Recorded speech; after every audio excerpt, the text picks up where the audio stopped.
Good morning, ladies and gentlemen. I want to thank you all for joining us for another episode of Java Delight. It is 10 a.m. on the Eastern Standard Time Zone thingy-majiggy. Yep, that's the words I'm looking for. This is Java Delight. I am Brandon Croucher, one of your hosts. I have my absolutely handsomely looking, like he put a collared shirt on just for you, co-host, Mr. Gavin Kerr. Gavin, how are you, my friend? I'm doing great. How are you doing? I'm doing great, buddy. I'm doing great. It's the weekend is around the corner. Man, I keep coughing today too. I feel bad. I met Simon in the back, and I had a frog in my throat. We have had a good first week, my man. How are you feeling? Feeling good. I'm feeling good. This is my weekend right now. I had yesterday and today off from my regular job. I do DJing. Last night I did DJing. Tonight I do DJing. So it feels like a day off for me, even though I still have work. And then I had my first interview for my show Between the Notes yesterday with Lena Scissorhands of Infected Rain, which is pretty awesome. We had like a 2-hour conversation. So I'm very, very excited to be posting that. So tell me a little bit about this. This was your first interview with a musician. Tell me about this person. Tell me who is she? I saw the picture. She looks badass, dude. She looks like someone who could beat me up. So I was a little nervous at first. Oh, she probably could. She's very down to earth, very healthy, very self-aware human being. You know, like even though she's always on the road with the band and everything like that, she still finds a lot of time to make sure she exercises every day, takes care of herself after the shows, decompresses and everything. She still does her own private studies and whatnot, and she also takes time to go through on all of her social media and say hi to everybody who comments on her post one, which in my mind at first, like that is like, oh, that's awesome and stuff. But then I actually looked into the band. I was all like, holy shit, they have so many followers, and she has 3 times as many followers as the band because she also does hairdressing and modeling and all kinds of stuff. So it's like, damn, this is amazing. How long was the interview? You told me it went quite long. Yeah, it was like 2 hours. I'm hoping to make the minimum for the show that I'm doing. It's not live. We just pre-record it and then I'll post it later in the week. So I'm hoping to make each episode minimum an hour and a half and at the most 3 hours. 3 hours? Oh my God. Are you guys like baking a cake together? No, just good. We knocked out 2 hours like it was nothing yesterday. Just good conversation. Now, being a musician, that had to have some fun to it where you told her about how Dying Desolation is doing, what you've been up to. And we didn't talk about Dying Desolation.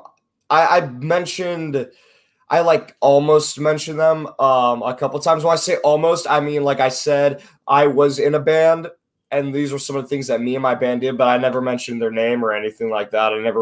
I said that I was departed from the band and left it at that. You know, we never really, I tried to keep the conversation off me as much as possible. Very well done, buddy. Very well. Yeah. I actually downloaded that yesterday. I'm going to be uploading it today for everybody on the YouTube channel. Awesome. Between the Notes. I said that correctly, right? Yes, Between the Notes. Why did you come up with that name so people have an exciting reason to watch your new show, buddy?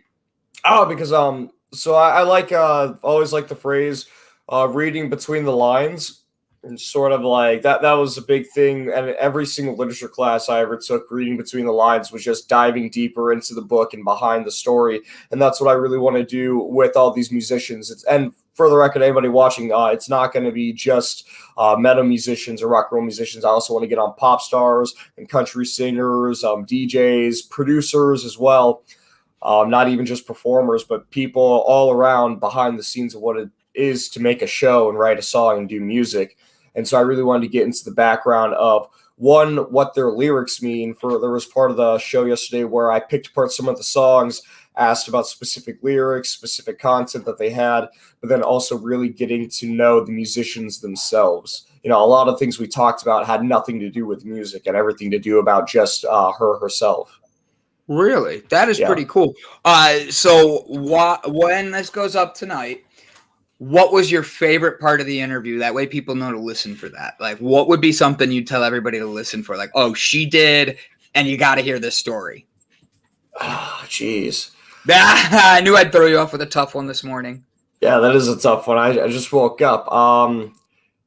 You know what? She got really passionate. She has a song called "Mold," and it's about people, a lot of people in society, which is something we talk about a lot, who are like unmotivated, have trouble getting up, and they create little excuses to not be able to do things. And she and I literally got giddy with how passionate she was about saying, like, you need to get your ass up and do stuff. Get out there. You are so strong. Life is too short. Like, there's no excuse. Unless you have some medical condition that you physically cannot do something, right, there is no excuse. And even then, we've seen people with crazy medical conditions who still do amazing things. So that was probably my favorite part of the show, just watching how passionate she got about it. I love it. I love it. Stuart, Lone Wolf, good to see you, my friend. Renee Bush, we see you guys saying hello in the comments. A few tattoo stories in there. I'm sure there's got to be a tattoo story. Yeah, we talked a couple times about her different tattoos and whatnot. I watched a lot of interviews of her before I went on there. I want to make sure that I study or do some research on everybody before they come on the show. So I did try to stray away from the tattoos a little bit because that was a very big thing that comes up in every single interview.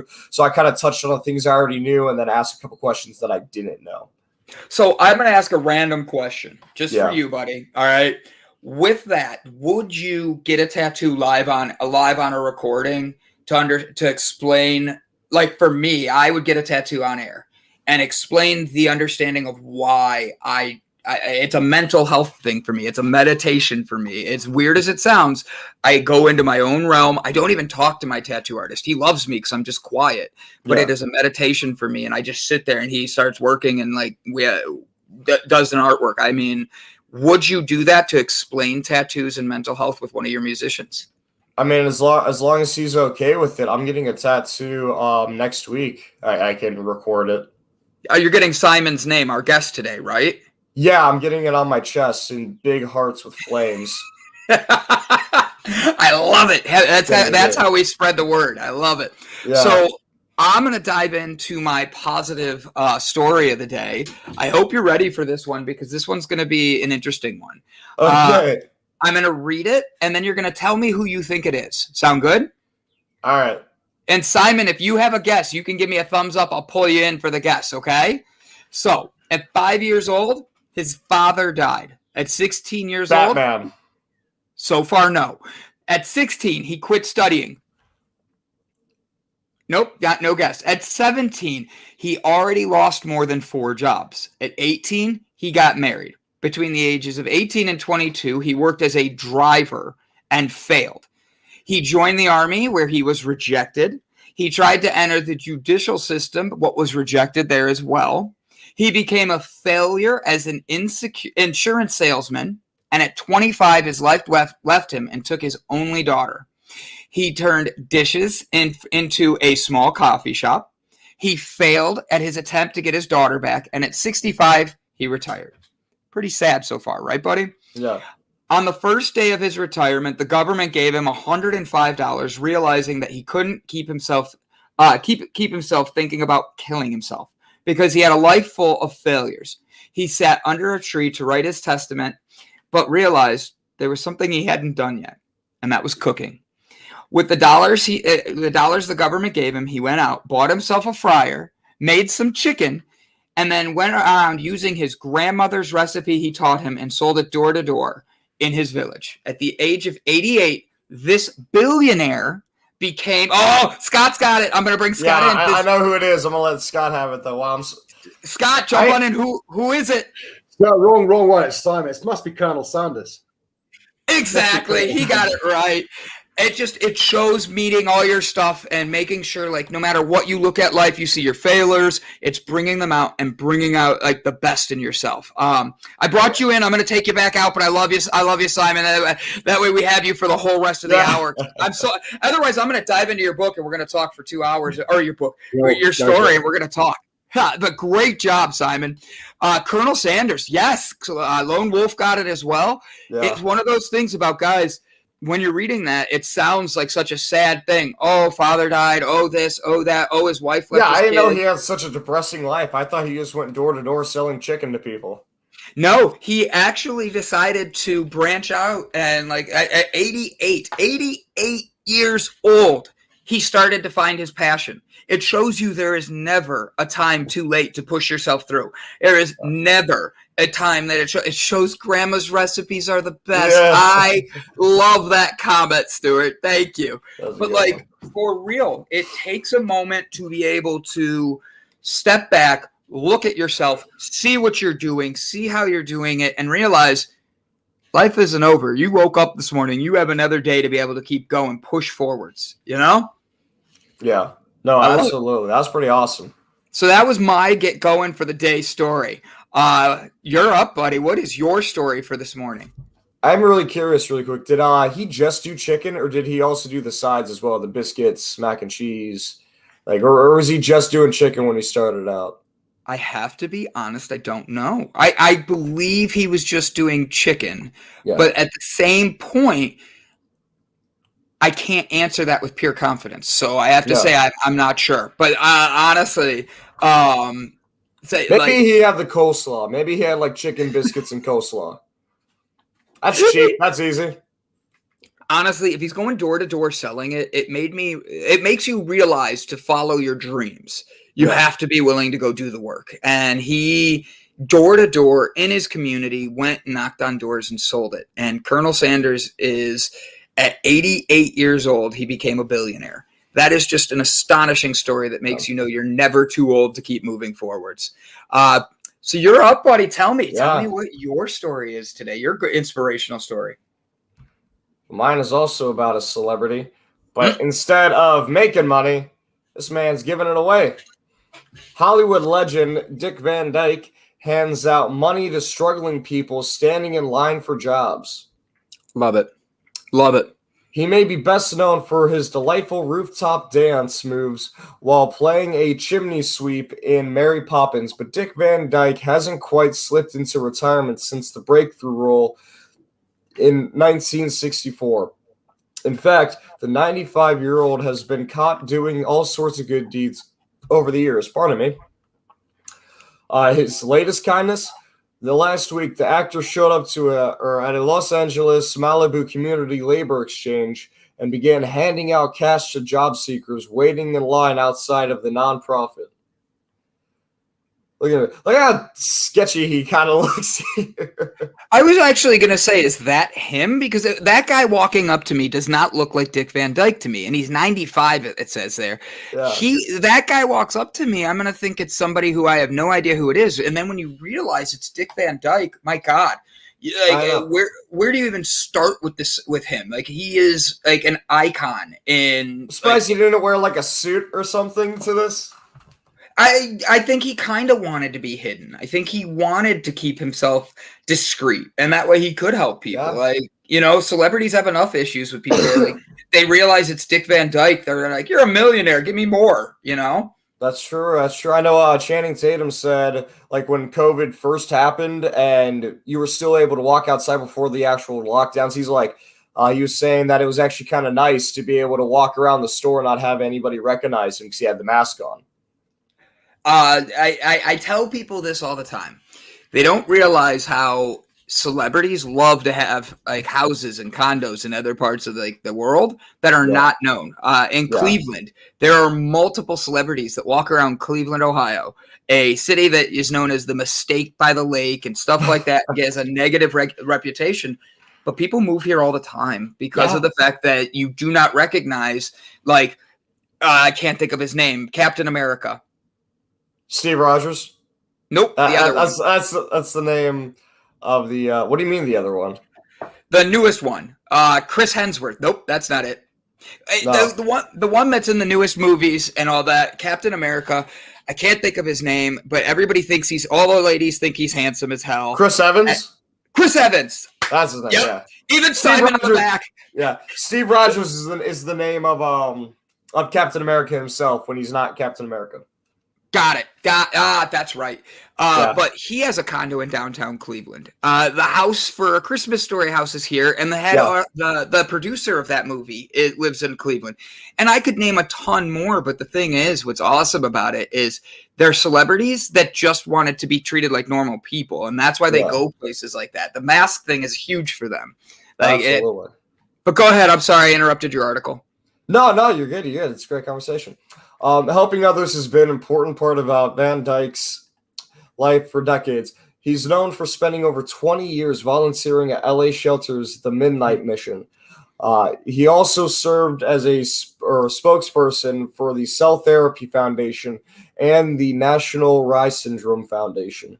The last time we shared the good news relating to this Hollywood legend, it was reported on Van Dyke dancing with his real-life wife, Arlene Silver, in the most joyful music video ever for bluegrass group Dust Bowl Revival. Yeah, there we go. You did it. Yeah, I did it. Yeah. Oh, and we got a little video of him dancing. Oh, heck yeah. He still dances better than most people. And he's 95. Like, Dick Van Dyke, man. Like, he's a celebrity I would love to meet. Just I think his energy would be something that you would feed off of in such a positive way that just getting that one-on-one conversation would be absolutely astonishing in my eyes. The rule about having to act one's age. The Hollywood star has been quipped as saying, I just don't buy it. Cheers to that. I love when you do cheers. Yeah. Very good article, Gavin. I like that. I love that. Dick Van Dyke, one of America's classics. He's a hero. Absolutely. Could you imagine recognizing him while he's doing any of these amazing deeds? Like while he's working at the shelter and you grew up watching Mary Poppins and that was like your favorite movie or at least a movie you really loved. And there he is, the chimney sweeper himself, just doing whatever for charity for you, helping you out. Guess. So let me ask you this, and it's a two-part question. One, yeah. Let's say you had the type of fame and fortune that Dick Van Dyke has been blessed with. Do you take the time to volunteer like he does? I don't take the time right now, in all honesty, unless the opportunity presents itself. But I don't go out of my way to sign up for shelters, in all honesty. So my question on that then would be, is it the money because he has the time and the money he can do it? He's retired. Is that why you think he's able to go out there and do it? Or is it truly out of the goodness of his own heart? And it's most definitely out of the goodness of his own heart. Anybody who does that, it's either court ordered or out of the goodness of their heart. Touche. Yeah. I will agree. That's a good one. But at the same time, he doesn't have to. He could be someone that he has that fame, he has that popularity. He could use that as his excuse not to, and he's still out there doing stuff. Yeah. He's at a homeless shelter feeding it. And I think that's the thing that a lot of people, he learned at a very young age, you have to give back to be able to grow. Yeah, it's a gift. And I don't mean that as like, oh, I give Gavin the shirt off my back, I get $1 million. That's not how it works. It's you have to give freely. And I think that he is a prime example of that. Now, if I'm at the shelter, and let's say I'm a volunteer, let's say I'm one of the homeless people, I don't care. And I recognize that is Dick Van Dyke. I have to be honest, the first thing I'd want out of him is to surprise me with a dance move from like Mary Poppins. He jumps over something or something. I would look at him and be like, oh my God, it is him. And like just melt into my chair. It would be the most entertaining thing ever. And I picture him in my head being the type of person, if he saw that, he would do it just to get the laugh. He would do it. And that's a unique, genuine individual that I absolutely look up to and love. Gavin, great article. So what do you have planned for your weekend, buddy? You've been doing some, whatchamacallits lately. I can't think of it. I want to say karaoke, but that's not trivia. Oh, the trivia nights. Yes. I did a trivia night last night at Hatfield's Good Grub. I got good news and bad news about that. The good news is I got every person there to participate and play trivia. The bad news is there were only 2 teams consisting of 5 people total. That's okay. Yeah, I had fun with it. The team names are actually hilarious. The teams were hashtag Free Britney and Quiz Khalifa. Oh, the names are great. Yeah, I have to be honest. The names are great. yeah, those some good names. You need to put that on like social media and have people like know that they can come compete for that more. Yeah, Like, I took pictures of both the teams and then pictures of the areas. Well, I got to send to my boss for DJing, and he'll make advertisements for that, and then I'll be able to share and post those around. Also I talked to the staff there, and they just started doing things on Wednesdays and like really being open during the week. They were only open on weekends for a while, so that's another reason why too. But they said that they used to have a really big trivia crowd, and they're hoping to get them back soon. So I'm very excited about that. It's an awesome bar as well. Oh, yeah. Gavin and I have gone to Hatfields a couple different times. I introduced him to them. That was a fun time. That's where Gavin beat me at darts, and I had to shave my beard. So yeah. You trimmed it. I'm sorry. How long was my beard? Long enough that people noticed. That they're like, "Where does beard go?" It was that. It did. I did trim it, but Britt Brat wasn't going to shave her head. She was just doing the side, so it's a fair trade. You didn't play Britt Brat. You played me. You didn't bet me. You bet me. I bet her. You bet me. I was just going to play darts with you, and you're all like, hey, you want to make it interesting? I'm like, all right, what's going to happen if I lose? Nothing, because I'm not going to lose. I was like, all right, whatever. And then I lose. I'm interviewing again. I'm interviewing the owner of the Hatfields, and Gavin's over there just boom, boom, boom, and hitting like triple 20s, bullseyes. I'm like, son of a. Like, next thing I know, I am down like so much. It took me forever to get back up there. So Gavin is at Hatfield's Good Grub. If you've never heard of the Hatfield-McCoy rivalry, it is one of the oldest in American history. And Ken Hatfield is the owner of this restaurant. His great-grandfather was one of the original founders of the family feud between the Hatfields and the McCoys. And he has pictures all over the place. And he makes his grandmother's pulled pork, ribs. What's the breakfast one that we both had that we went nuts for that he said was a family recipe? I forget what it was. He made you a burrito. Yeah, you got an omelet, and then I got some kind of wrap that was pretty amazing. Oh, they have some amazing things there. It's good energy. They have a lot of fun stuff. I recommend everybody go there and give it a try. Gavin, you're doing trivia. You're doing karaoke. Doing karaoke tonight. Tony K's Bar and Grill. I'm excited about that. Last week was really exciting. I can't remember if I told you or not. We had a gentleman last week who was singing like Meatloaf and AC/DC who had the double lung transplant. That was pretty amazing. He was back? No, he's coming back this week. At least he said he was. I hope that he does because he was a joy to have. And then I hope that they don't come back. And if they do, I hope it's for a better reason. We had a funeral show up last week, which was awesome because that was a bunch of people singing, but also kind of sad because it was a funeral for grandma. But it was also very sweet just because they were singing all of her favorite songs together and whatnot. So it ended up being nice. So if they do come back, hopefully it's not because of another funeral. Hopefully they just like singing and they had a good time last week. We'll see. Your theory behind it was great because you're like you really do want the best for them, and you're like, oh, the grandma died, and I'm like, oh no, this is so sad all of a sudden. But they're singing grandma's favorite songs, getting out there and doing stuff. So Gavin, today we have a busy day. We have our we should have Christina showing up any minute now. She should be going through, and we're going to be doing our book club today. She's going to be bringing a few different things for us to choose from. Our guest has provided me a book as well for us to be able to talk about, and I'm excited to get into that with her. So tell me about this weekend. Where can people go? Where can they find you? And I will make sure Christina's on her way. Yeah.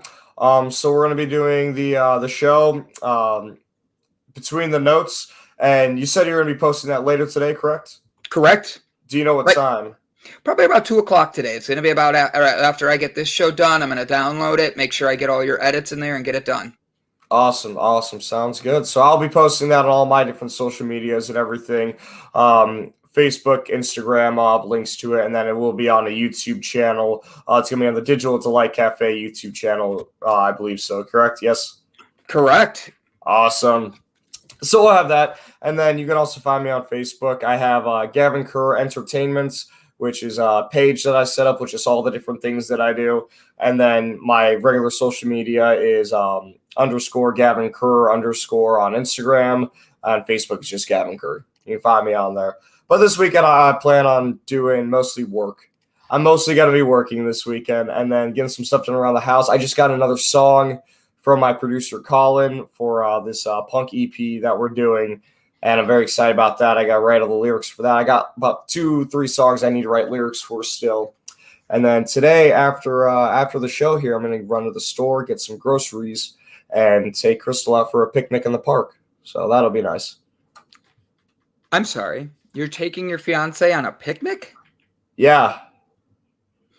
In the park. I'm kind of jealous. I want to go on a picnic. You've never taken me on a picnic. I came over for that bonfire one time. Oh, you did. That's right. I did, yeah. See, you had your turn. All right. You had your turn. Yeah. I love it. And then this weekend, so are you done with Olive Garden? No, I'm still there. That's actually what I'll be doing all weekend is I'll be working there. Right now I have Wednesdays and Thursdays or when I do my DJing, but then the rest of the week I'm at Olive Garden reheating pasta for people. It's a lot of fun. It's a great time. I love my coworkers. It's an easy job, but I'm not a fan of the food. I don't blame you. I don't blame you. But so that is going to be a fun weekend. Christina should be here any moment. I just messaged her. She said, I resent her the link. So she'll be here any moment. But I'm going to read our guest, Simon's bio, and tell everybody about that and what's going on, who he is, and get them excited for who Simon is. So Simon he's Scotsman. He's attempted suicide, and after 25 years as a Wolf of Wall Street excess, he rebuilds his life, buys Hill Farm, creates winery, and focuses on others. Fits perfectly with Mr. Dick Van Dyke over there. I bet they'd be good friends. He spent 25 years in the corporate world working for some of the biggest names in the industry. On the face of it, very successful and had the kind of life most people would dream of, earning huge amounts of money, big houses, cars, holidays, and of course, a gorgeous wife. But the truth is that while everything looked great on the face of it, he was suffering in silence underneath it. Addicted to prescription meds, drinking heavily, behaving casually or callously and selfishly towards family, friends, and colleagues, and on a path of self-destruction that led him to forcing open a hotel window in London and an attempt to take his own life back in 2017. So just 4 years ago. Wow. Yeah, for real. That wow is big on that. Like 4 years is a long time, but it's not when you think about it. Since then, he is dedicated to building a new life, helping others who are in need of support. It is vital that people recognize the signs of corporate burnout before it happens and understand how they can adjust their lives to reduce the exposure to corporate world's warped definition of success. He regularly speaks at events and internal meetings, and using relatable experiences, antidotes, and proven practices to show people it is okay to talk about how they feel, that there's a way through it all, and crucially, that you can come out of it on the other side feeling stronger, happier, and more control of your life.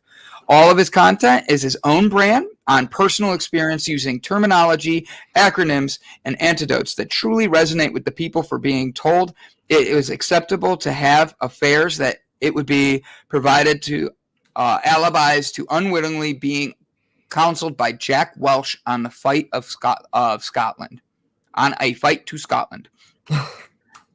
I got tongue-tied myself there. I'm sorry.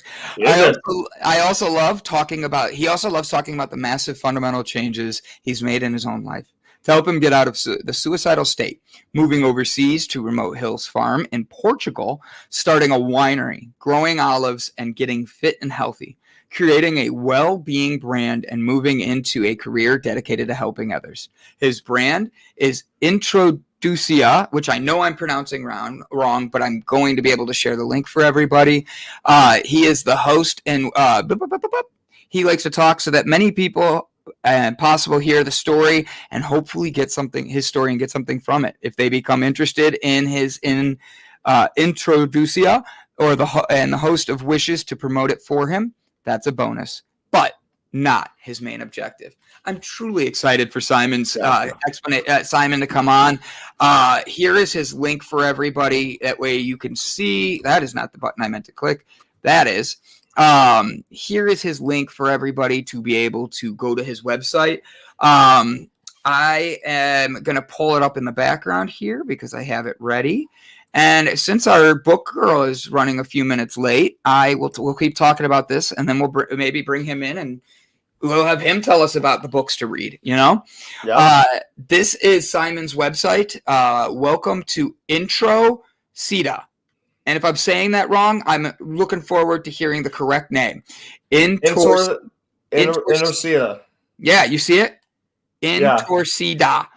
I love it. To untwist yourself. Oh, that's what that means? It means to untwist yourself? All right, hold on. We're coming back to the StreamYards. Give me a second. I'm going to hit stop here. So I'm bringing Simon in because I got to know more about this. So Simon, it is a pleasure to have you on, my friend. I've read your testimony. I've read who you are.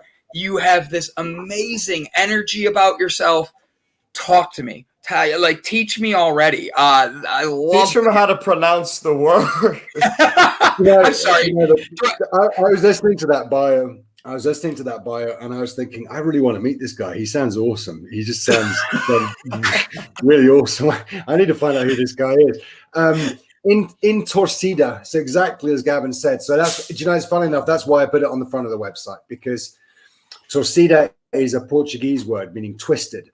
And I've kind of bastardized that word a bit because I'm learning Portuguese, and as my Portuguese friends will tell you, I speak like a Native American. It's that I want go beach now. It's that I have. So I'm trying to learn Portuguese. So I came up with this word, intorcida, to untwist yourself, and it stuck. And my Portuguese friends say to me, "Oh, it's not really a Portuguese word." I don't care. It works for me. For me, it's an articulation of what I've done with myself and what I'm trying to do for other people. Yeah. Simple as that. I love it. Untwist yourself. All right. I read your testimony. You were standing on a ledge. You forced open a window in London. What were you? First off, what are you doing there? Is this work? Is this vacation? And what pushed you to break through to want to jump out a window? Why was that such a pressure on you? It's the key question. It's for me. There's a fundamental disconnect between what corporations say they do for their employees and what they actually do for their employees. So every organization out there, particularly the big ones, the really big household brands, the big financial services companies, the big manufacturing companies, the ones with tens of thousands of employees, they talk a good game, right? They talk about wanting to look after their employees and employee welfare. And when you join, you get your health and your dental and your other things. And they'll say, we've got this confidential helpline you can phone if ever you have, feelings of depression or anxiety. You can phone these numbers, and no one ever phones those numbers. No one ever phones those numbers because it's just not the way you're encouraged to be. You're encouraged to be a go-getter. You're encouraged to chase your targets, to earn the money. Showing a weakness by saying, I've got a mental health condition, or I'm feeling unwell, or I'm feeling overwhelmed. You just don't do that. You do that, you find yourself very quickly, ostracized by your colleagues. You find yourself ostracized by your boss, perhaps. And so for me, and it's really important to say this at the beginning of this, actually, there's two things I want to say at the beginning of this. By the way, Dick Van Dyke's greatest role was Chitty Chitty Bang Bang. So you can Mary Poppins the hell out of it as much as you want, but Chitty Chitty Bang Bang was his defining role. But the second thing, and the more important thing, is I've got a completely normal background. I'm not special. I'm not remarkable. I am a middle-class guy from Scotland, raised by two good parents who worked hard, put me through private education. I did the usual dicking about a bit when I was a teenager, met a girl. She fell pregnant with our daughter. I decided I needed to go to work. And I got drawn into this very warped illusion of what success is. And it's warped in the sense of its definition from a corporate perspective. So I don't know if you know this, but the Oxford English Dictionary defines success as being the achievement of a pursuit or aim. And in 25 years of working in some of the biggest companies in the world, not once did I ever hear anyone define success as that. For me, what I was told was success was, how big's your car?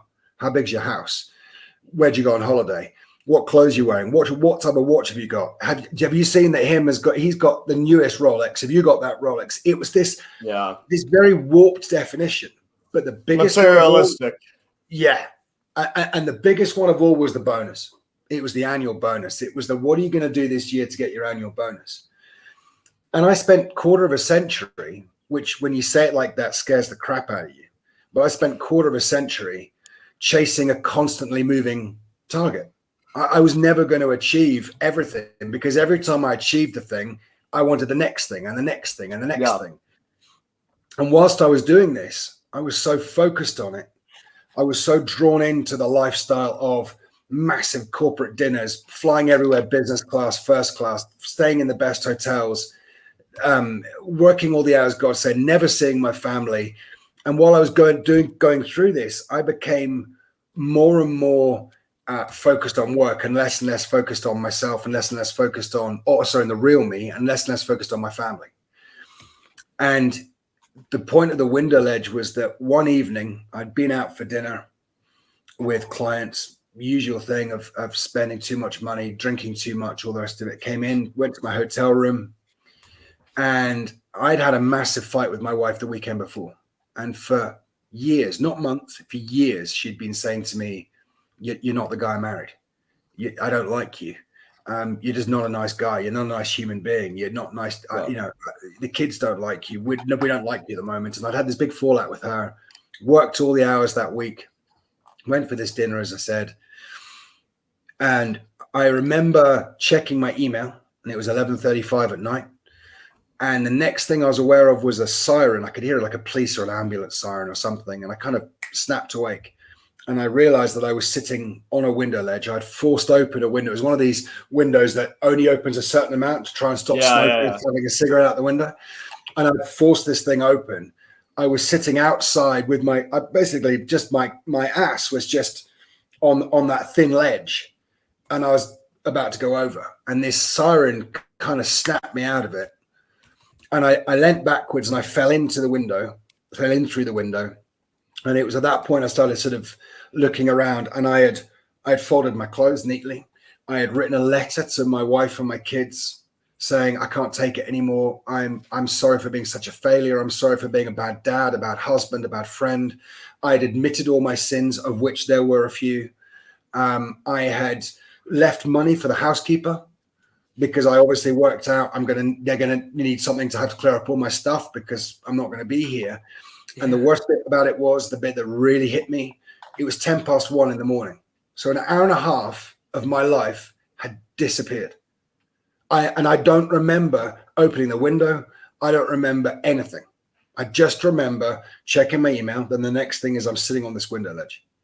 And guys, you know what I did that night? I came back into the room and I sat in that bed and I sobbed and sobbed and sobbed and sobbed and sobbed for hours. Must have been 3-4 hours. Just cried. Didn't phone my wife. Didn't phone the kids. Didn't do anything like that. But I did at that point think to myself, if I don't learn from this now, if I don't change now, then I may as well throw myself off. I may as well give up. This is the point. This is the one. This is the bit you've been waiting for.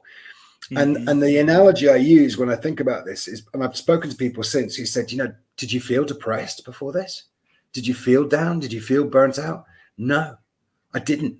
And that's the thing that scared me the most, is that it was like the frog in the cold water. You put a frog in boiling water and it jumps out. But if you put a frog in cold water and turn the heat up, it will boil itself to death. That's what it was.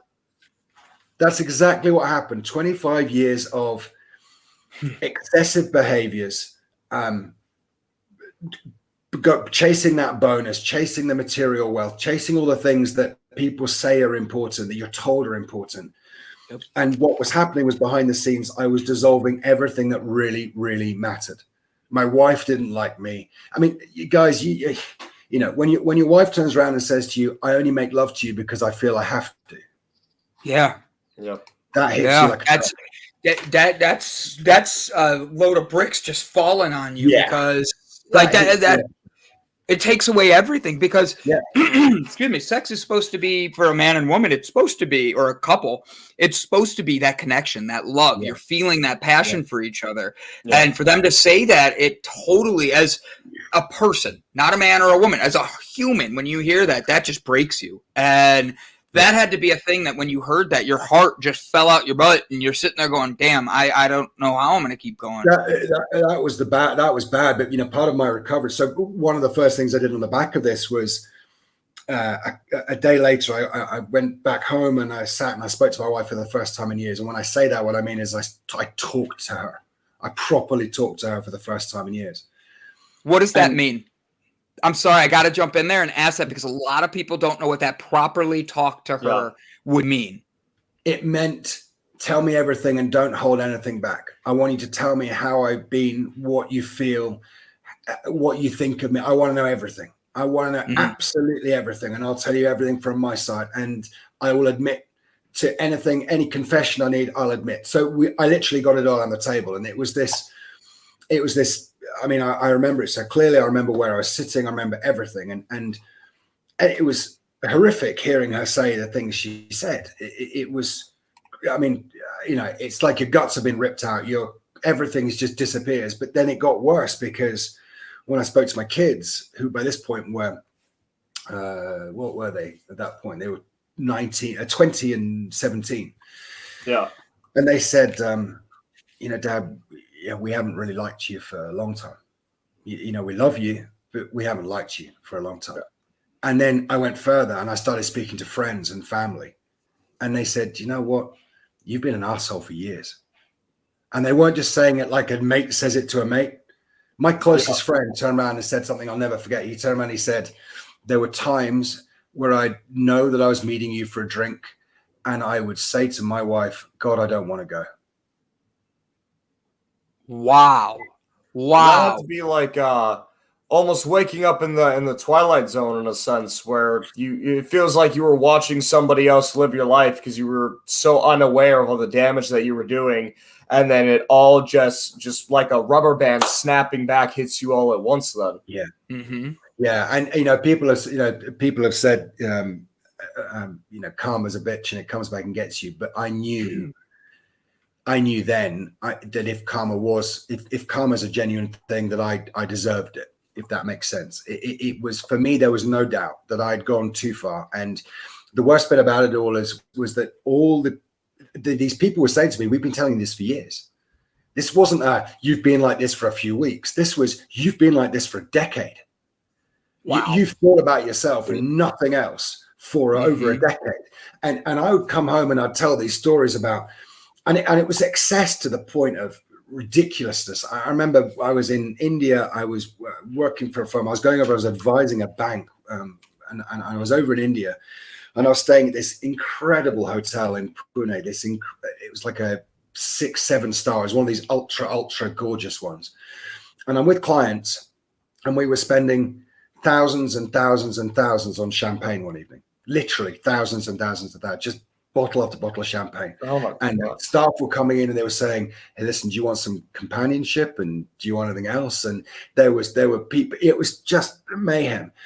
And when you looked out the window of this hotel, on the other side of the road, literally on the other side of the road, was a slum.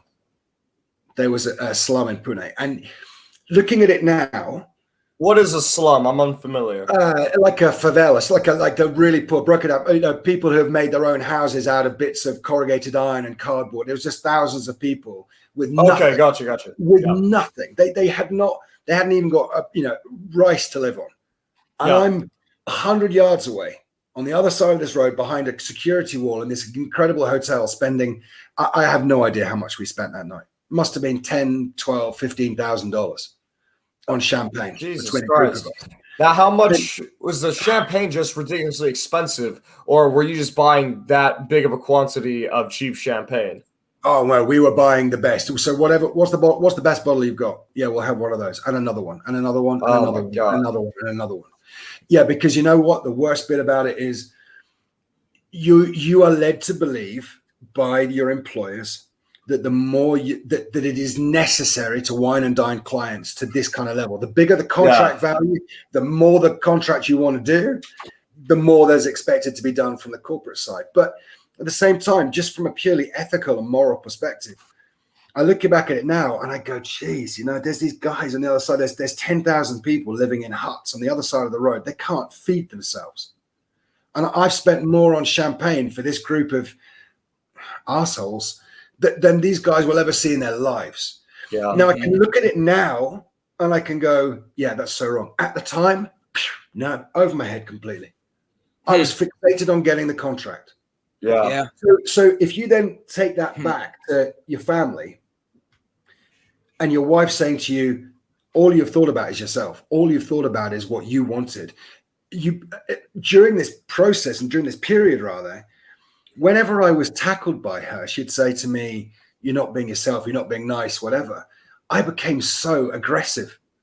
What are you talking about? I'm busting my ass. I'm going out there. I'm trying to earn a living. I'm putting food on the table. I'm doing this. I'm doing that. You've got a new car. We've got a big house.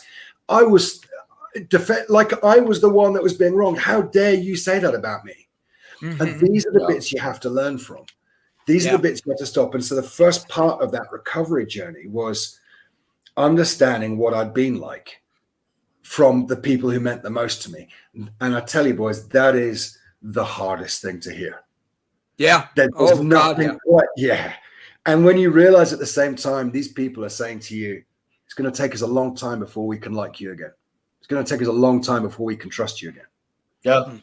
And for me, this is why I'm so keen to meet you guys, to talk on in environments like this, to get the message out to people as soon as possible, to say, when you start exhibiting some of these signs, if you're in that life and you're exhibiting some of these signs, erratic behaviors, sleepless nights, being rude, being cynical about everything that your friends or family say. My wife would make a comment about yoga. I really love yoga. And I'd go into some big diet, like, all these people, they're going off and they're doing yoga and all this self-help stuff. I'm working my ass off and paying taxes so these guys can claim benefits from the States. They can go off and sit cross-legged on the top of a mountain, blah, blah, blah, blah. All negative, negative, negative.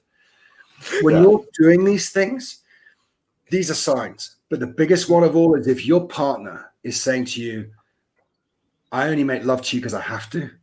I only want to be with you because of the kids. You need to ask yourself some questions. You need to ask yourself some questions. So that, this is my story. There's a lot more to it than that. Some of the stories of excess were disgusting, but at the same time, it's also a story of hope, because I could never imagine myself 3.5 years ago when it happened, sitting, talking to you guys from a hill farm in Portugal, talking to you guys in the US, advocating to people the importance of being yourself, of loving the things that are not material. I could never imagine. So for me, it's been a remarkable turnaround, but there's still a lot of work to go. And that's kind of where I'm at the moment. So I have a random fun question. Have you seen the TV show Men in Kilts? No. Okay. So would you wear a kilt? I do wear a kilt. My kilt is next door in the other room. I wear a kilt all the time. That's awesome. I do.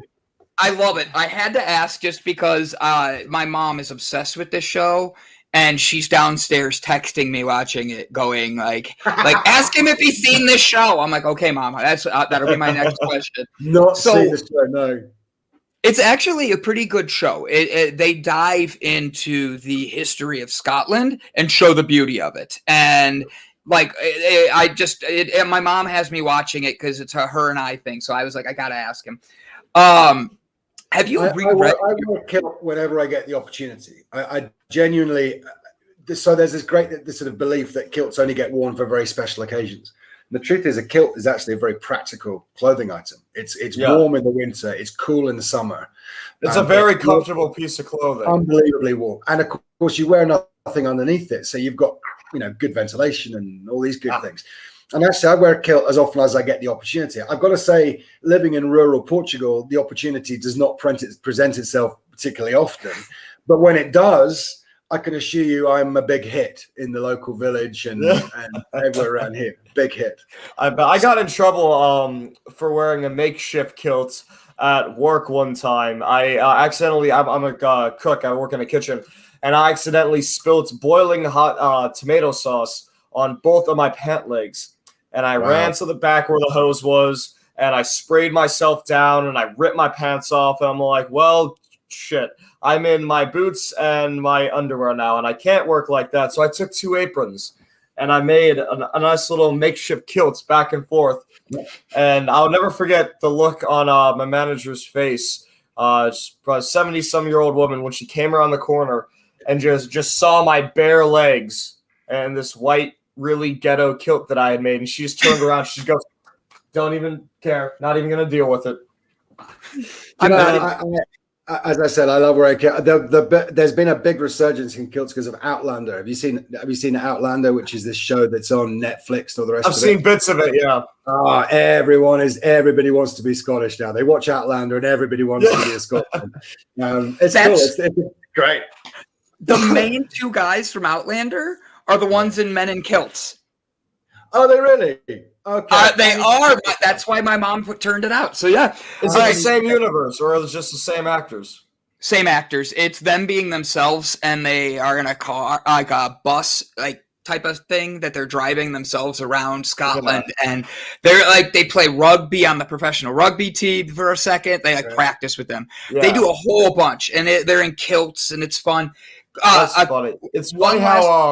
It's funny how shows are very influential to people like that. What was that one? The Sopranos. I remember The Sopranos became really popular again when COVID happened. Everyone was watching Sopranos, and I knew that they were watching it because I had all these assholes walking around acting like they were in the Italian mob.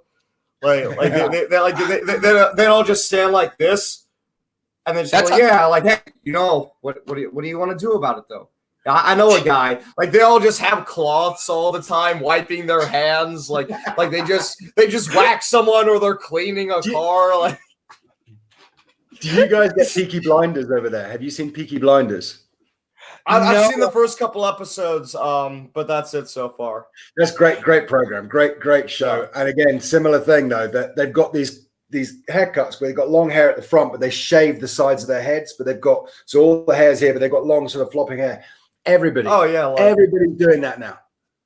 No, I mean that's longer, but I mean like properly shaved at the sides. Yeah, so it's COVID. It's usually properly shaved at the side, but you see Gavin's hair. So with Peaky Blinders, there you go. Yeah. So I want to do one more question about your kilts. If I was to wear a kilt, do I need to have a custom Scottish kilt for me to wear? And can I free ball underneath it just because I just think that would feel great? I'll answer the second one first. Yes, absolutely, you should free ball it. A true Scotsman doesn't wear any underwear underneath. At the end of the day, it's up to you. It's personal preference, but it feels really good. It feels really comfortable. It's the right thing to do. And in terms of what kilt, I reckon if you look at your surname and do a little bit of research, you'll probably find some link somewhere to one of the clans, one of the tribes, if you want to call that, Scotland. Most people do, and there's a huge link between the US and Scotland. Yeah, and it wouldn't surprise me at all. In fact, there's probably a website. I'll send you a link after this. There's probably a website you can type in your name, and it will tell you some vague link to the history where your great grandmother twice removed is from the Mackay clan or the Robertson clan. And then once you know that will be your tartan. That'll be the colors you wear. So my family have the Keith tartan. There's a link back to that surname. So I wear the same colored kilt the whole time. There are ones for people who don't have a family connection to Scotland. But yeah, check this. I reckon, as I said, I'll find a link. There'll be some website somewhere that can tell you how your surname is somehow linked to someone in Scotland. Is there a top that goes with it, or is it just the bottom? So the kilt itself, obviously, there's the main body of the kilt, and then the jacket, there are 2 or 3 different types of jacket. So there's like a daytime informal jacket. There's a formal jacket. There's a dress jacket. In other words, like a black tie and bow tie and stuff. And then you can wear a sash if you want as well, which will be the same tartan as the kilt. Yeah. It depends on how formal you want to be. But really, to be honest, if I wear a kilt, my preference is actually just to wear the kilt, pair of kind of big Timberland boots, a t-shirt or a shirt, whatever, just really relaxed and casual. And I have a friend's son who went to Japan a few years ago. And the one piece of advice I gave to him, as I said, make sure you wear a kilt when you arrive in Tokyo. He didn't buy a drink for himself for 4 days. Oh my God. Didn't buy a drink for himself for 4 days. He arrived just because of the kilt. Yeah, because the Japanese love a kilt. So he arrived in Tokyo. Taxi from the airport to the hotel didn't cost him anything. That evening he went out wearing his kilt. He didn't pay for a drink for 4 days. That is amazing. Yeah. That's worth the investment in a kilt by itself. Absolutely. Hell yeah. Hell yeah. So get a kilt, learn a couple shanties, and you're set. So I'm going to actually bounce back a step, and then I'm going to bring Christina in to talk about the books and all that. And you actually gave us one to talk about, but I want to ask a very heavy question before I bring Christina in, because it will go back to your book, or to the book you were talking to me about. After you did everything and you wrote this letter for your family and you wrote these things down and you saw it, and like you said, you had an hour and a half there where there was nothing you remember and the window was open. Have you reread that letter since? Yeah. And how has it changed your perception of who Simon is? And when you read it now, does it light a fire in you to keep you going? Yeah, it does. I've read it more times than I can count. I refer back to it regularly. I think initially I was embarrassed. When I reread it, it was a real warts and all. I mean, I admitted to everything that was wrong with me. The fact that I was buying prescription painkillers from dealers in the street all over the place. Wherever I'd go, one of the first things I'd do I'd check out. I'd speak to the concierge. I'd speak to someone. I'd find out where I could buy meds. So I was addicted to. I had an addiction on temazepam. I was wolfing down every codeine-based derivative painkiller you could imagine, on top of alcohol, on top of everything else. And so when I look at the letter, it was rambling. It was just a massive, it was like I'd just gone blah and got this whole thing out. So I look back on it a bit, not embarrassed is the wrong word, but I sort of look back on the letter and go, I'm going to forgive myself for it, because I was in a hell of a state. I was off my head. I just worked out that I was about to kill myself. But in amongst it, reading between the lines, the things that I picked up from it that I still use every single day were I hadn't shown kindness or care for years. I had not shown selflessness for years. I hadn't done good things for years. And they're the bits that really drove me. And one of the first things I did was I made a decision that I wanted to make kindness and care and love my default setting as opposed to non-default. So I would train myself, or I'd teach myself, and it's still ongoing. And I have good and bad days. I still have bad days. Last weekend, prime example, bad weekend. My demons were playing with me a lot. Yeah. But I try and make kindness and care my default.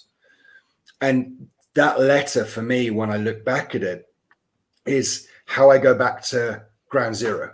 It's when I'm having a moment of doubt about the path I'm now on, when I go, am I going to do this? And maybe I should just go back to work again and try and work again. Maybe I should just give up on this hill farm and the winery and everything else. Just go back into corporate world. I get the letter out, I read it, and I go, that's why I'm not going back into that life. That's why I've got to keep talking to people. That's why I've got to speak at events, why I've got to do podcasts, why I've got to do all this stuff that I feel uncomfortable about.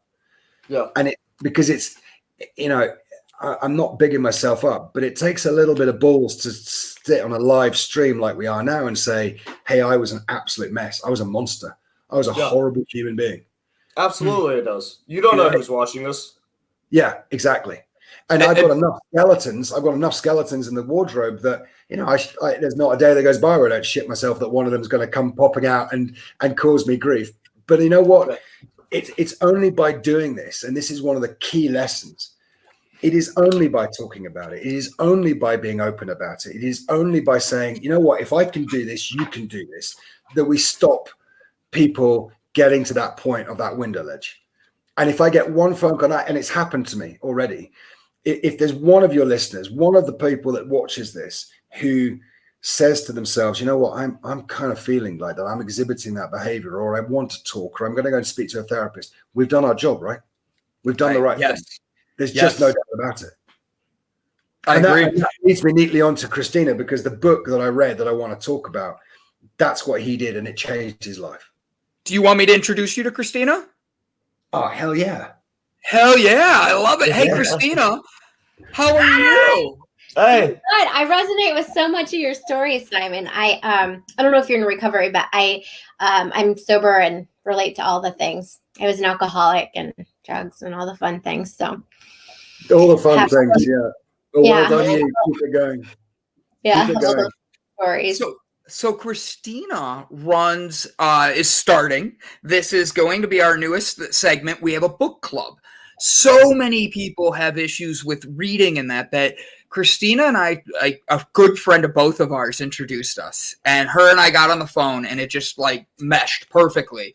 Right away, her husband's in the Navy. Am I saying that right? I have Army, Navy, Air Force, and Marines, and I have to remember who's who. If I mix them up, they all remind me. But Christina is a big reader, and we talked about how so many people have issues with reading because of the focus. They get distracted. It's so easy. So she and I are working together. She's picking out books to help people find their best them, and then we're working as a team to have people come together and talk about the book. So that way there's no embarrassment. There's no feeling of, oh, you're a slow reader, so you can't do it. We find the audiobook for free, so you don't even have to pay for anything. And we want to be able to provide people that option. So Christina brings us some options, and then we read a book and talk about them. But I love how you came in, Simon, and we were talking backstage about today's book club and how you were going to be on, Christina. And he was like, oh, Writing My Wrongs was one that he referred. And I don't know if you've ever heard of it. No, but sounds great. Simon, I'm going to pass this over to you. Tell us a little bit about Writing My Wrongs. Yeah. Do you know what, Christina, do you know the book? I don't. No, but it sounds great because I've got a lot of wrongs. Hold up there. There's the front cover right there. Okay. I don't know how I discovered it. And I'm trying to recall how I discovered it. I think I was watching something online about how to face your demons, or I can't remember how it happened, but I came across this book, and it's written by this guy called Shaka Senghor, and it's a guy from your neck of the woods. He's US. I think he's Philadelphia, if I remember right. Detroit. Sorry, Detroit. 18 years old. He was convicted of second-degree murder. Spent 20 years in a high security prison, of which at least 7 or 8 was in solitary confinement. He admits to doing it. He was part of a gang. He was all these kind of things. And the strapline is life, death, and redemption in American prison. I'll read you the back of it because this is, for me, it's been a real life changer for me. And I've read it now 4 times, I think. Raised in a middle-class neighborhood in Detroit's East Side during the height of the 80s crack epidemic. Honor roll student, natural leader, dreamed of becoming a doctor. But at the age of 11, his parents' marriage began to unravel. The beatings from his mother worsened, sending him on a downward spiral, etc. Writing My Wrongs is the story of what came next. During his 19-year incarceration, 7 of which were spent in solitary confinement, Senghor discovered literature, meditation, self-examination, and the kindness of others. Tools he used to confront the demons of his past, forgive the people who hurt him, and begin atoning for the wrongs he had committed. Upon his release at age 38, Senghor became an activist and mentor to young men and women facing circumstances like his. Doing work in the community and having the courage to share his story led to him getting fellowships from MIT and the Kellogg Foundation and invitations to speak regularly at TED, at the Aspen Ideas Festival, etc. That's a guy who had every reason to let his 20 years in prison set his future up. He had every reason to come out of there and go back to another life to do whatever. And he went, no, do you know what? I'm not going to do this. Now, I cannot even begin to compare my story to his. I can't. But the only similarity and the bit I draw strength from is that one of the big things he says in it is there is nothing more fulfilling. There's nothing more enjoyable, more enlightening than giving back. And do it from your heart. And you said this right at the beginning, Brandon. It's not about giving back so you get something in return. It's just giving out of your heart. The more I talk about this, the more people I can say, look, guys, listen, if you're feeling these things, go and talk to someone, speak to your wife, make a change. You know what? That for me is magical. And when you get that phone call, as I did just a couple of weeks ago from someone who said, I heard you speaking a few weeks ago, and I've had a conversation with my wife, and she told me I'm a bit of a monster, and I've started seeing a therapist. I've quit my job, and I've decided I'm going to go back to university. Honestly, that day, That's I awesome. could have set off fireworks. It was one of the happiest days of my life. So this guy here is on that on a much bigger scale, and I recommend everyone read this book. It's brilliant. Brilliant, brilliant, brilliant. Yeah. So there you go. I just shared the link there. Christina, you're bringing a couple books to choose from this week as well. And then we're going to pick the book to talk about. I even have one for you. Okay. Where did I write it? While you start talking, I'll find my notes for you. I found one. I found, thank you. I've been working out. I say that a lot. I love that. I'm gonna say that when I'm gonna respond that way. I love your response. Do it. Take it. I love it. Yes, I'm gonna borrow that. So I have a few. And it's funny because I am like a huge reader, and these have sat on my shelf for a while. So I'm like, would love to, if anyone's open to it, like crack them open and get into it. But I'm a huge Brene Brown fan, so I have Rising Strong. Yep. Yeah. And then, so it's just like, it's really cool. It's just like what it takes to get back up, and owning our stories of struggle. So like, I mean, who doesn't relate to that? Right. And then Daring Greatly, another Brene Brown. I mean, you just can't go wrong with Brene. It's vulnerability, right? Yes. So vulnerability has been huge in my recovery and in my life in general, like getting help. And I feel like that's what Simon was doing so beautifully, you know, being vulnerable and like sharing that moment where he wrote that letter and like wanted to, you know, end his life, like all the things. Yeah. You know, and I think like we're only as sick as our secrets. And so Daring Greatly is a huge great. And these two, what are amazing is they do have questions in the back of the book or online, so you can kind of just, not to make it difficult, but I mean, really, if someone didn't even want to read, they could answer the questions and just jump right in. Super easy. And then the other one is How to Do the Work. This just came out by Dr. Nicole LaPera, and it's recognizing your patterns, healing from your past, and creating yourself. And it really talks about like trauma, generational trauma, like child archetypes, like how we identify, and kind of like helping us break out of like those bad habits. Like you were saying, Simon, I completely related before I got sober, my husband was like, I don't recognize you. I don't want to stay married to you. Like, I really don't. So I had to get help, you know? And so yeah, that's been a good one. And then this one is just overall good. Start with Why, Simon Sinek. You guys can tell I like to read. It's branding, but like, it's also like how to find like why you wake up in the morning, right? Like, so this is like basically teaching you why you wake up, like why do you do what you do? And it infuses psychology. So I want to be a therapist and going back to grad school to be a therapist. So you can tell I love psychology. Yeah. But anyway, so those are my suggestions, but I'm super open. I love to read. So like, just my suggestions. I really like, what was the one that you said was, okay. I really like the one. Gotcha. There's a lag. I really like, what was the one that you said where it was about being vulnerable? Yeah, that is Daring Greatly. This is my favorite one, 100%. Yeah. I think that's really important, is learning how to be vulnerable first before you're able to heal, is just accepting what has happened and opening up to other people but yourself as well. Yeah, exactly. No, really. I mean, and that's why I said, I'm like, you don't have to be in recovery from alcohol or addiction or whatever to need to be vulnerable. I think, especially for men, I mean, you guys can speak to this more than I can, but I think there's just like such a stigma around being vulnerable. And she like really gets into that in this book. So I'm not sure if you have like an audience that has males in it. I'm sure you do, but It's just really it's just really powerful. So yeah, that's my favorite. So I actually, right here, am going to share for everybody the audiobook for the book you just announced about Brene Brown Okay. and Daring Greatly. So I think Gavin hit the nail on the head. Boom. You literally have to start right there to be able to fix yourself, to be able to start building in the right direction. It is an audiobook that is about 8 hours long, but here's the thing. And I want people to understand, you're just putting it on as background. Good morning, Brittany. You're putting it on as a background noise. Listen to what it's saying and put that positive in your atmosphere. Yeah. Change the atmosphere, change your life. So if what we're going to do is start with that, have your audiobook playing. 8 hours, that's a day of work with you walking around the house. And you have that. Yes. Saturday, put it up and just have it playing off the speakers on the TV. You can have this book done in one weekend. And then we're able to turn around, and we're scheduling a time next week where we're going to meet and speak about this and talk about the book and be able to help one another understand it. I think this is a great thing, but I love one of the points you made, Christina. You turned around, and Simon and I were talking about this, and Gavin, before the show.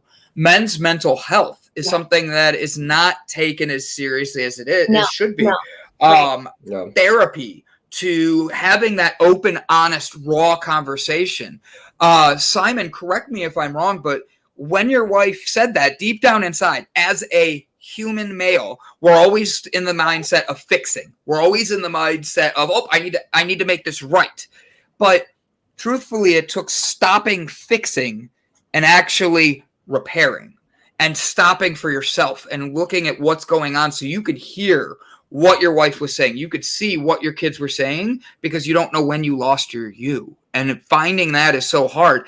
And for men, we're a lot about, I like this, men isn't taken seriously for men or women. And I agree with that. I think that men and women need to be able to feel comfortable. And Simon was talking about this at the beginning, how with mental health, it's in the business world to the work world and all that. It's one of those things that's not as pushed. It's not as understood. You can't say, I'm having a mental health day. I really need today to work from home. It's not the same. But looking at books like what Christina's doing and surrounding yourself with a community of people who truly are looking to build themselves, not take from one another. Because Christina, you're in Philly, correct? No, I'm from Cleveland, but I live in Chesapeake, Virginia, near Virginia Beach. Chesapeake, Virginia. Yeah. Simon is in Portugal, correct? Yep. And then Gavin is on the west side of Cleveland. I'm the east side. But my thing is, we have people watching right now that are from the Netherlands. We have people watching right now that are in California. We have people watching all over the world that they did this to watch for themselves. And that therapy thing that we're talking about, that mental health thing, that's the start. And so to pick a book like this that we can share, that's daring greatly, the how to be, I'm kind of just taking this one just so you know. We're not going to vote. We're going to just take this one because Gavin said it, and I'm removing the vote this week because I truly want to be able to have everybody start with that.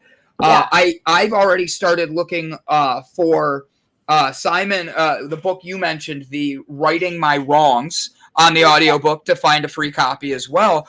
I think that needs to be one that we talk about as well because it builds in. I actually last night had someone for you that I was going to suggest. You ready for this?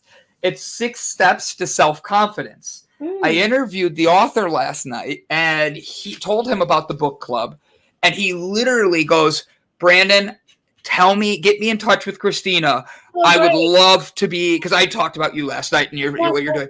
He literally would love to work with us and help us with the book club as the author of that book. So please know this is going to be a community of changing the world. And Simon, you're a part of something new. This is our first week going live on all of this. We switched networks, decided to do our own thing. And you're a part of this, buddy. So I hope you know you better hit that subscribe button because we're going to do it to you. Already hit subscribe. Do you know, it's funny. I was looking at the comments. There was Stuart has said, I was about to say males are taught to not show vulnerability. And I was, when I was growing up, I was taught that what women wanted was they wanted a strong man who could provide. They would look after themselves. They would be the lion when they need to be the lion, but they'd be, all these kind of things.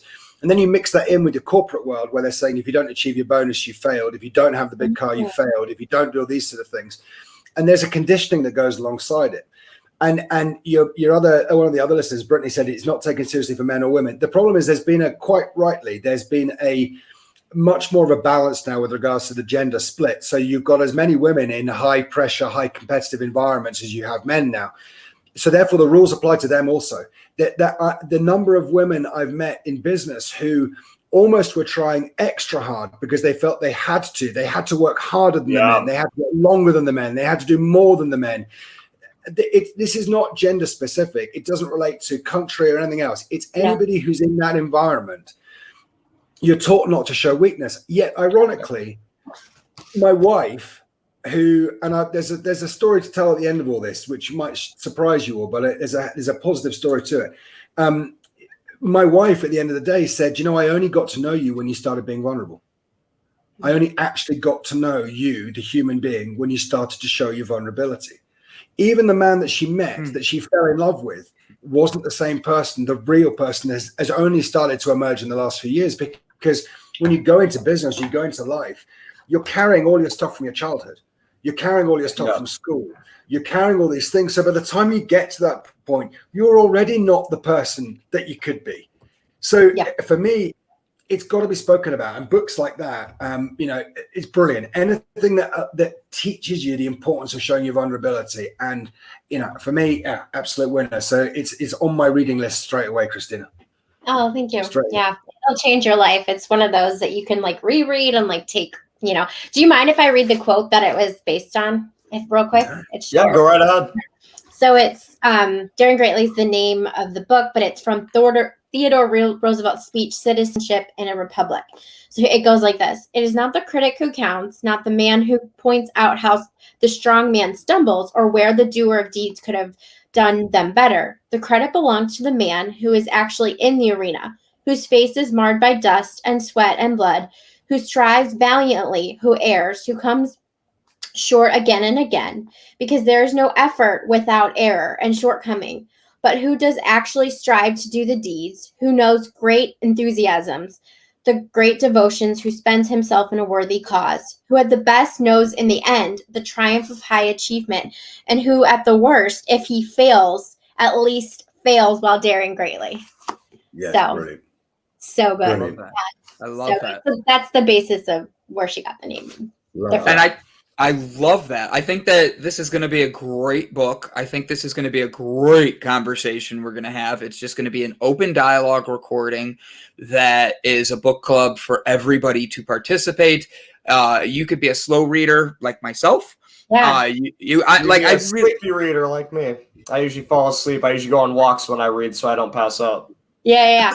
But that's the thing is, all right, so Simon, jump on this with me because you're going to help me with this. Meditation is a huge part of mental health. But the thing that people don't realize is it's challenging for everybody, and it's about refocusing your mind. And it's not that you're going to get distracted, because you will, but it's resetting your mind. It's coming back to where it is. It's that same thing with reading, and that's why reading opens your mind. When you read, you're literally I know when I read, I could read a paragraph, and then one word in that paragraph will take my mind, and all of a sudden, I'm in another state, wondering how my cousin's doing with their new baby. And I have no idea how the two correlate, but then they do. And I know I have to reset. And I'm the worst, because I'll just keep reading. I'll go through an entire family history in my head and not know a word I read. But then I go back and have to read it. And that's just the refocusing. That's the resetting of myself. That's the same thing with meditation. Simon, you've been through a lot in your years. How do you reset yourself? How do you bring yourself out of these things, out of challenging times, out of painful times, and get your best, Simon? So, Gavin said, he said, you always fall asleep when you're reading and so on. I was going to say to you, well, you need to get the audiobook version of it, and you need to listen to it on a speaker beside you as you go to sleep, and then it will sit in here. And it's the same for me with meditation as well. So my wife, Massive yoga fan, massive meditation fan, and she's really over the last couple of years gone very, very deeply into looking at personal growth, and she spent a lot of time investigating organizations that help to that, and so on and so forth. And I never got the meditation bit. The idea of sitting cross-legged and in quiet with a joss stick, and I just couldn't wrap my head around it. It just didn't work for me. And then someone suggested, I read something about deep breathing exercise. The US, the Navy SEALs use deep breathing as part of their training. And it's this in for 4, hold for 8, in for 4, hold for 4, out for 8 thing. Yeah. You don't have to sit cross-legged. You don't have to hover above a baobab tree. You can just sit on the sofa and you can just do this. It's unbelievable. It works. It's extraordinary. I find myself just going off in different directions. I let myself go wherever I want to go. And at the very least, it's calming.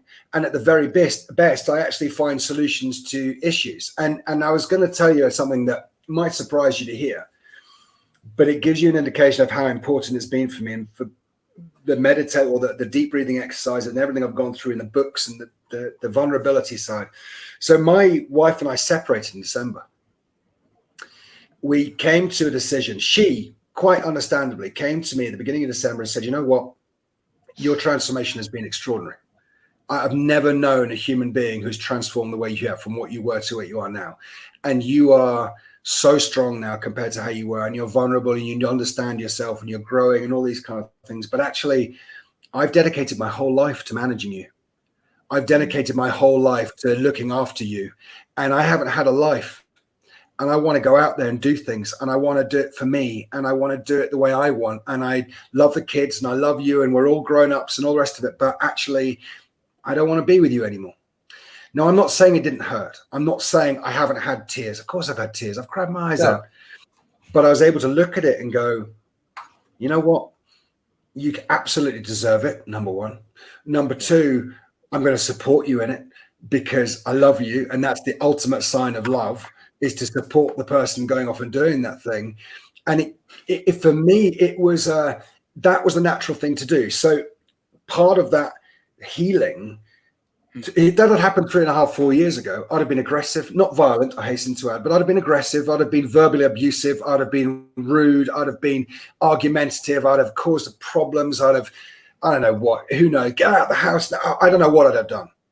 3.5 years on, through things like breathing exercises, through therapy, through reading, through showing vulnerability, through doing resilience training, all this sort of stuff, whilst it hurts and I miss her, of course, I'm able to look at it and go, you know what? The best thing for me to do is to wish her the best of luck, is to support her in every way I possibly can. And I'm going to get more out of it as a result, and she'll get more out of it as a result. And for me, that's the ultimate sign for me that I'm on the right path. And things like meditation, things like that book, they're vital in teaching you how to retrain yourself to be a different human being. Really important. So I'm sorry if it's a bit of a sad story at the end, but it's a positive story at the end. I honestly, Simon, I love the way you phrase it, because while it has sad connotation, you didn't put it sad. You made that a positive. Yeah. You said, look, here is a sad thing, but guess what? I'm not going to let it dictate my life. It happened one point, and the best part is you and your wife, I'm asking more than anything, I bet you guys, your now ex, talk.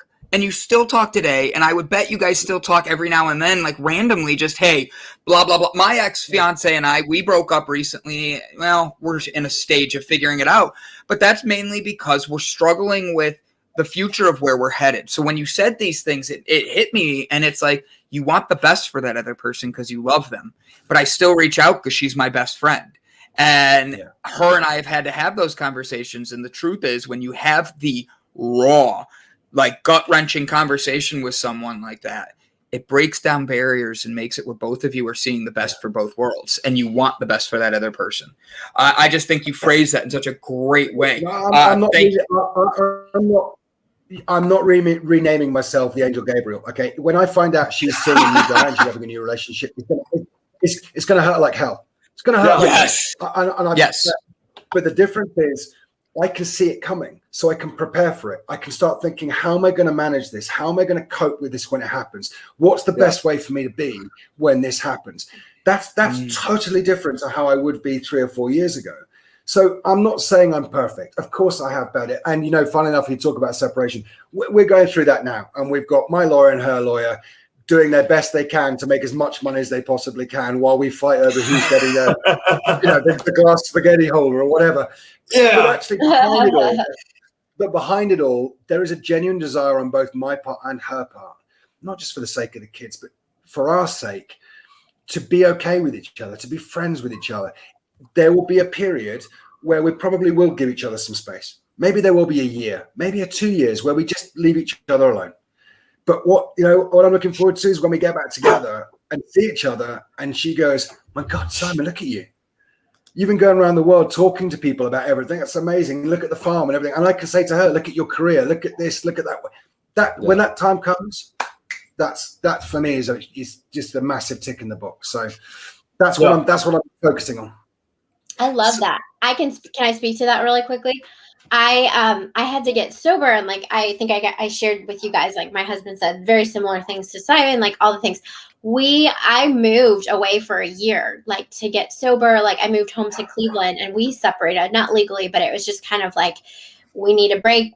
So I feel I think that being fluid in relationships is huge, and sometimes things don't work out. And if you're going to be better people separately, then we're still together, but I mean, we had to talk about that. What does that look like? We aren't good together. We're toxic right now. You know what I mean? And so we took that, and people, judge me you're leaving your husband. What are you doing? But it was I needed that to take care of myself, and I'm ultimately happier because of it. And so is he, so I think it sounds like you made the right decision for you, for your kids, and just staying in a marriage because society deems it what we should do isn't healthy for anyone. So what I like, Simon, is that Christina, could I ask also sorry. Go ahead. All Gavin, three of us at once. It's awesome. Great chat, great conversation. What I really like, Simon, as well, is that you were talking about how seeing her in the future and how not only do you want to be better and be able to show how much you've grown, but you want to see her growth as well. I can't tell you how many people, working in restaurants, I meet a lot of people. We have not even just customers, but co-workers. The turnover is extremely fast. I can't tell you how many times I've heard somebody say, so-and-so did me wrong in my relationship, so now I'm going to go start working out, studying to be the best me I can be, and then show them everything that they missed. And that, while I'm very happy that they're trying to better themselves, they're doing it for the wrong reason, where you're doing it for the right reason. You're trying to better yourself, and then you also acknowledge and are hoping that your ex also betters herself as well and continues on with that path. So that way, when you meet again in the future, even though you're not together, you can both say, hey, now we're both happy. That's amazing to me.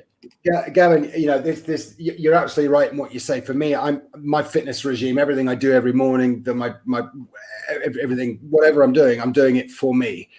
Yeah. But I do want her to grow as well. Now, I'm not going to sit here and bullshit you. I do hope that in a couple of years' time, she looks at me and goes, "Oh man, I made a mistake. Seriously." Yeah. Well, there's always a part of you that's going to say that. Yeah. I'm not an angel. I've got an ego. Of course, I want that, but it's not my focus. My focus is I'm doing that stuff for me, and at the same time, I hope she's doing the stuff she wants to do for her. And you never know what the future holds. Who knows what the future holds? We could have we could have a zombie apocalypse tomorrow, and she and I end up on a desert island. Who the hell knows what's going to happen? All I know is I'm trying to do the best I can for me. And if that in turn helps her, great, good. Right. That works. Yes. Love it. I love that energy. I love that you're putting that out there. That's so positive.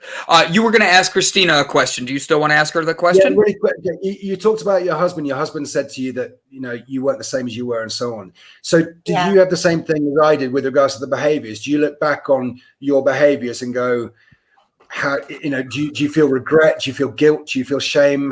What do you feel about it? Yeah. I mean, 100%. I mean, in active addiction for me, I did things that I would never have done sober. And and on top of that, also, I was just depressed and angry and I would scream at him, just, we don't have to get into it, but it just was ugly for a long time. And there was also just the part when he met me, I was just happy go lucky, fun, whatever. And then yeah, I mean, he didn't recognize that. And our whole life was just a chaotic mess. And so part of the work of healing and recovery for me has been forgiving myself for that. And like, I'm in AA, and we do like step 9, which is like amends. And so that's been like huge, right? So I admit my part and the wrong that I've done, but then I don't stay in that. You know what I mean? So it's like, Yeah. I think it's still something I have to work on. I get triggered at times when it's like, I go places and he still doesn't trust me because we're working on that. I think the loss of trust is one of the hardest things I've had to deal with. And just like the things I've said when I was intoxicated. But I read a book.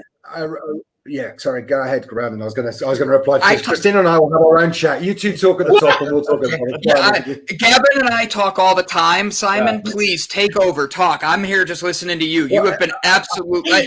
I'm trying to find you on Facebook so I could be your friend on social media. Not on Facebook yet. I'll tell you about that in a bit. It's not a bad thing. I just haven't got around to you. Someone said to me something I read. Sorry.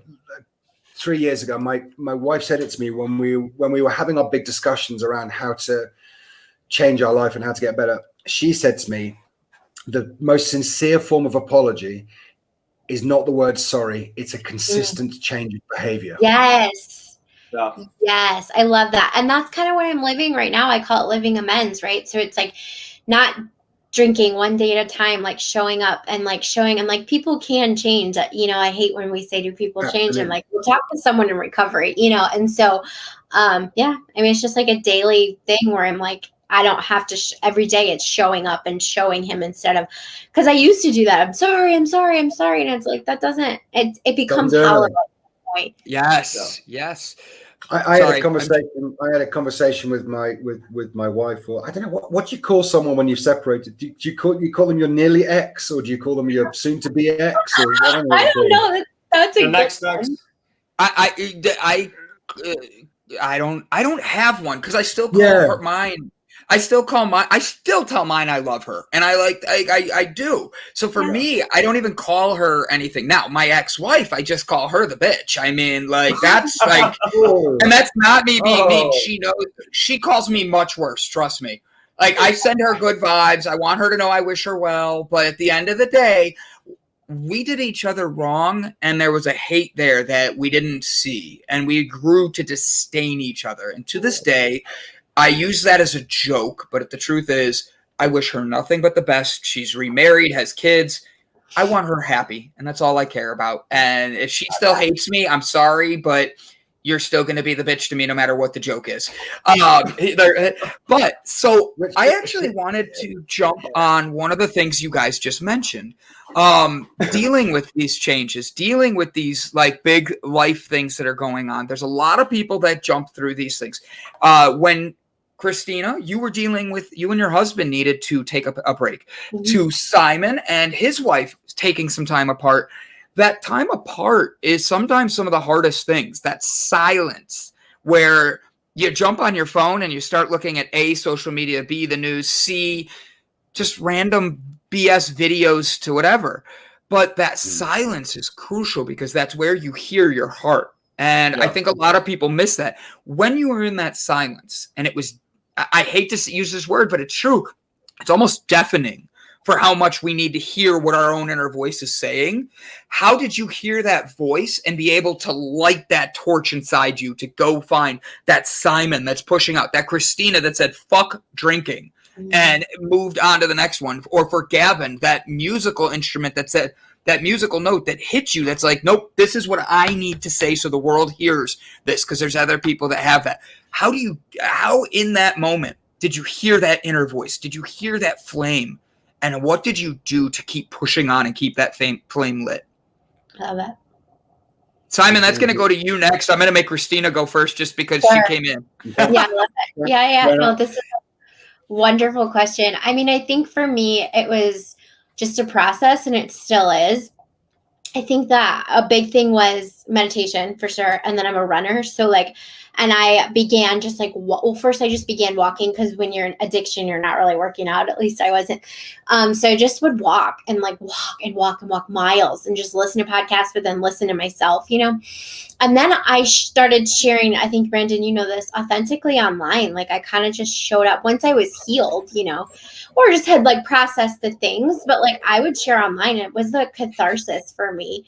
And then other people would start to understand. And so, yeah, I mean, I am a writer by heart. And so I started writing. And then when I felt comfortable sharing it in a blog. So, I mean, I think a lot of it was just sharing with other people, you know, and then just continuing to find that voice myself. And honestly, now I still do it. I mean, it's reading, it's all the things. I'm sure you guys can relate, you know, and then just kind of finding that creative side. I'm a creator by heart. And so just kind of looking at what that looks like. So, but it's daily. I mean, still trying to figure it out. I love it. Simon, how do you keep your flame going? Because I have to be honest, you have like my day started and I love my parents, but I'm at my parents' house for a little bit and my dad and mom just disagree on everything. And I'm used to this, but I literally was helping them this morning and I wanted to take time for me to meditate and relight my flame. And I didn't have time because it's garbage day and it's mom needs help getting the lawnmower set up and different little things that distracted me from being able to love me. And then you came in and you were a few minutes early to the show because you're like, oh, I just wanted to be here and be ready. And you just right away in the background, you had me smiling. You made me feel good. That fire that you bring, I felt right away. And then Christina comes in and she's like, hey, I got books for you, B. Get ready. Boom, read this, read this. I'm like, I don't have time to read everything. How do you keep your fire going, Simon, and teach people to get their fire to move and light that forest inside us? You know, you've just answered the question for me. The truth of it is when this journey for me started, people use the word journey and I sometimes think of whether I could find a better word for it because journey is just used so glibly now. I'm on a journey. Everyone seems to be on a journey at the moment, but there's maybe another word for it. But it has been a journey for me. When it started, I hadn't the first clue how to do it. I had no idea. So what I did was I went, okay, how do I keep my wife? How do I keep my kids? How do I keep my friends? That was it. How do I keep those things? So I'm not going to tell you that initially it was about me. It was about how do I keep those things? But what started to happen was that my own internal voice started to get louder, started to say to me, hey, maybe there's something in this and maybe you should be thinking about yourself a bit more and maybe you should be doing. And so that what started out as listening to everybody else of how they thought I should be, which was enough to kick me to start, my voice started to get a bit louder as I went through it. And interestingly, Christina, I started to write as well. I found it hugely cathartic to write, not for anyone else's benefit, purely for mine. Yeah. It wasn't journaling necessarily. It was, I did pieces around, I'd have a thought one day about behavior. I'd have a thought one day about, I'm trying to remember a piece of music I heard or a picture. It was a painting, actually. I wrote about a painting and what it meant to me and so on. I found that really cathartic. But the thing that has lit the touch paper and now that fuse is really burning has been the helping people. It's been how do I make someone smile? How do I make someone happier? How do I help someone out? How do I, whatever. Somebody said, and I love this one, whenever you go to Starbucks, other coffee places are available, but whenever you go to a coffee shop, smile at the barista, see what happens. Yeah. Love it.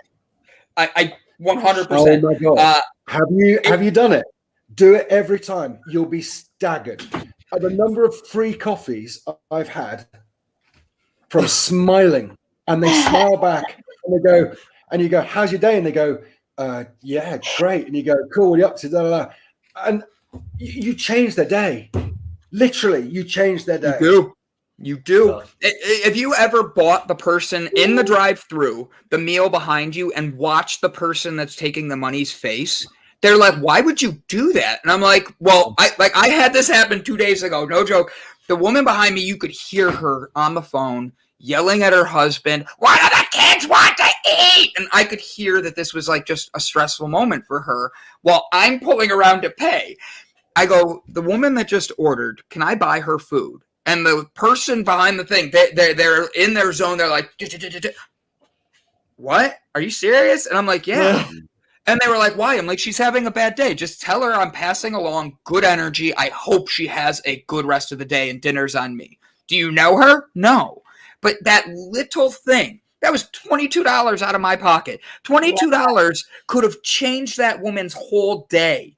And it doesn't mean anything. And I never saw her face. She could be pulling up my driveway as I speak. I would not know it.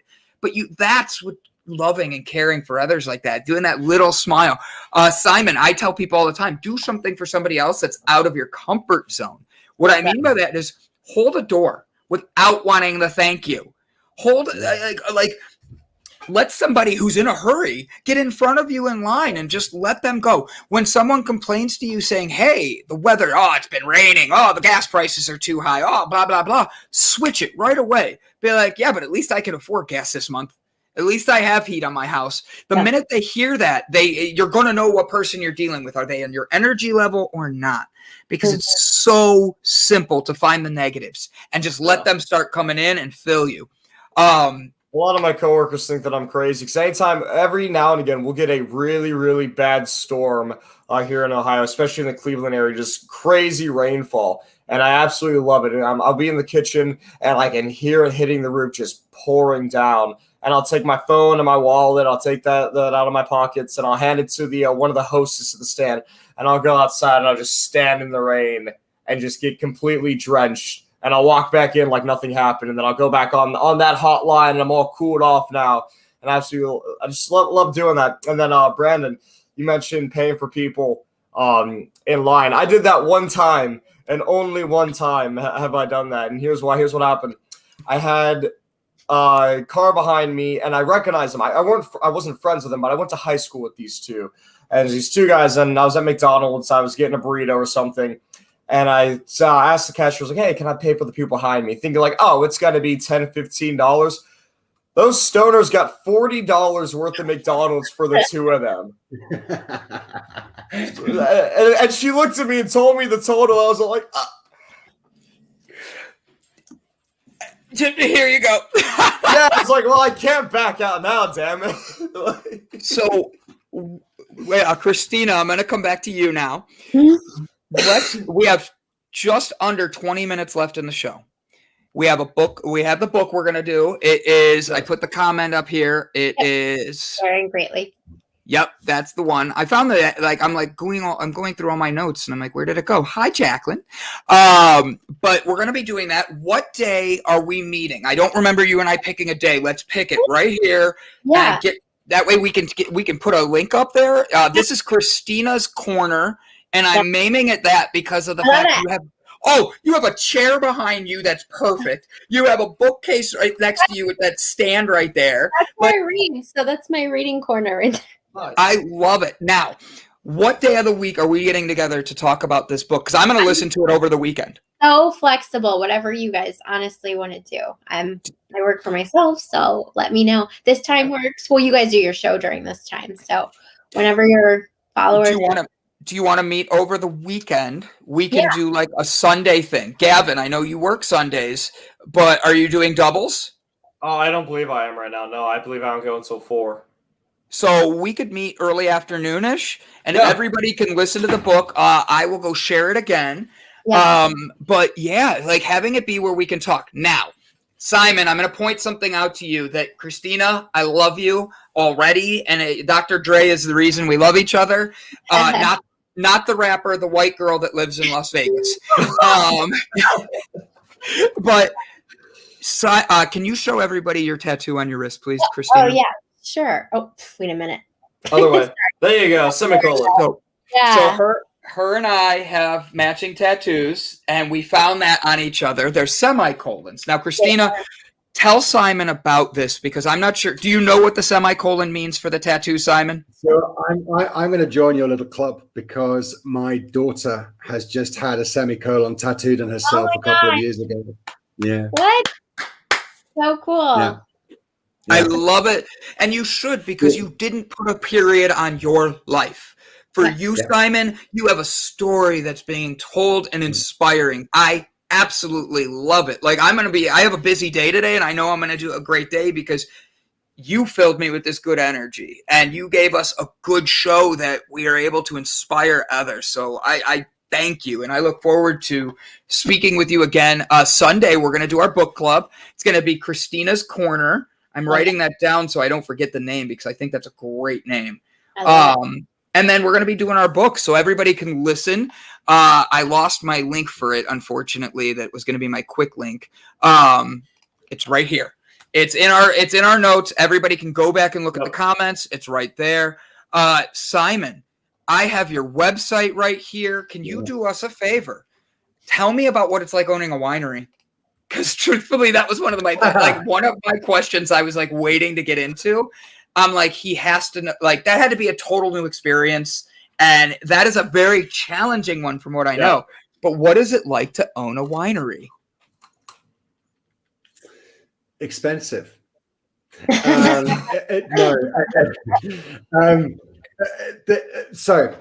It's very early days for me. So this place was fairly run. The land itself was fairly run down. I've done a lot of work in the house, but I'm now really working on the land. And there are three primary outputs from the land. One is olives. So we've got a massive olive grove, whatever you want to call them.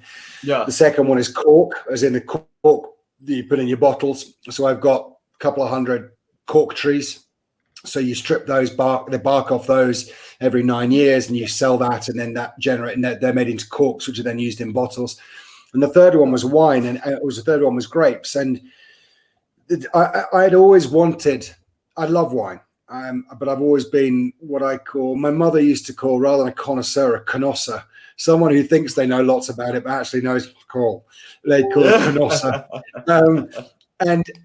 But I'm very lucky that my neighbor, who's a great friend of mine, he has an adega, a winery over here, which is fantastic. Makes great red, great white wine, wonderful wine. And I said to him, look, I'm going to grow grapes. Right? I want to do this, and I want to have my own winery and go from there. And he said, look, before you start putting all the new buildings up and buying all the massive equipment, he said, why don't we grow grapes in your place, use my facilities, and we'll make the wine here. And I said, okay, I kind of wanted to do winery on my own. And so we started talking. Long story short is what we eventually came up with was this thing that said, okay, why don't we merge this with the business, with Interceda, this brand? So people can come out and they can rent this farm for a couple of weeks. They can get involved in the grape harvest. They can get involved in the olive harvest. They can actually get involved in the process of making the wine or making the olive oil. They're getting the rest and relaxation from being here. They're getting their sense of community. Mobile, we turn off Wi-Fi. We do all these things so people are forced to reconnect with themselves and with their families and so on. And so what I would say is I grow grapes. My friend has a winery, and between us, we have a combined thing that creates this experience for people. And at the same point produces really good red wine and white wine as well, which can be sold to market. So it's a sort of win-win for everyone. What's it like? Incredible. There's just nothing as enjoyable as you're walking through vines, man. I mean, it's like I'm the luckiest man in the world, and I think that's one of the big keys to all this as well. Is you've got to recognize what you should be grateful for, and I'm the luckiest man in the world. I can step outside my door, and I'm in the middle of my olive trees or my grapevines, and I've got nothing to complain about. So really, the only thing, there's an old expression: those who can should. I've got time and the ability to help other people. I've got nothing to complain about. I need to give something back. That's kind of where I'm at. I absolutely love it. What is your specialty wine that you make? Because I like wine, and if I come to Portugal, I might just start asking you to grow hemp with you on your farm. Just so you know. I'm a massive Cabernet fan. I love Cabernet. My friend Diogo is less of a fan. He's less of a fan. So there are some fantastic indigenous Portuguese grape varieties, Touriga Nacional, Alicante Pouchet. These are two very, very good grapes to make these wines. And so I'm trying to convince him at the moment to make a blend of Touriga Nacional, Alicante Pouchet, and Cabernet. It's what I would say is that the discussion is ongoing, and it always involves other wine to aid the conversation. And we've not yet come to conclusion. I'm slightly fearful that if we conclude and decide what we're going to make, we'll stop drinking. So for the moment, we're still trying to decide what we're going to do. But the likelihood is it's going to be a blend of 3 different grapes. The wine's kind of secondary. Do you know what? The wine is kind of secondary. The most important thing is I love doing it. It's good for the soul. Other people come out in here and help, and it's just the most incredible community experience doing the harvest. I can't even begin to describe to you how soulful it is. Amazing. Could you use other fruits to make wine? Could you do like a strawberry or like a peach wine? I mean, theoretically, you could use whatever you want, but I tend to put those things with brandy or with vodka and make a vodka, to be honest. Okay, by the way, gotcha. we are recognizing the fact that Christina here is in the process of going through the hardest and most amazing transformation of herself. And I'm busy talking about wines and spirits. So I'm kind of feeling a bit. No, put the preface out there. I'm completely fine. I understand that other people can drink and enjoy it, and I love it so much. I just was one that would have like 5 bottles, whereas people could like have 1 or 2 glasses. Yeah. It's not something I can do, but totally support it. Love going to wineries. Like I can sit and hang out, so. Well, Simon appreciates you still. As he said, wineries are very expensive. So thanks for keeping him in business. Right. Christina, I love that attitude from you. It's really nice to hear that attitude from you. Oh my gosh. And I still go to breweries and hang and like all the fun things. I just don't get sick and make an idiot out of myself anymore. Yeah. Anyway, you and I are going to get on well. So I do have a question for you, Christina, and this is going to go to Simon as well. And then after this, we'll do our goodbyes and give everybody inspiration for the day. But once you actually took that first step out of everything, you admitted you had a problem. You admitted you had a struggle. Yeah. Did you notice people started fading out of your life? And how do you keep yourself positive? Yeah. Knowing that people are cutting themselves out because you're getting rid of something to better yourself. Yeah, I mean, that's a great question. I definitely had friends just stop asking me to hang, people that I drank with normally. But the ones that I really valued, like I spoke up and just said, hey, like I still like food. You know what I mean? Like I like going out and hanging out. Like I'm not boring anymore. I don't just like going to bed at 8:00, like I still like to be social. So I think it just took like having vulnerable conversations with people and be like, hey, like, why aren't you asking me out? Like we've been friends for 10 years. Like, I don't want to lose that. I'm still me. I'm more me sober.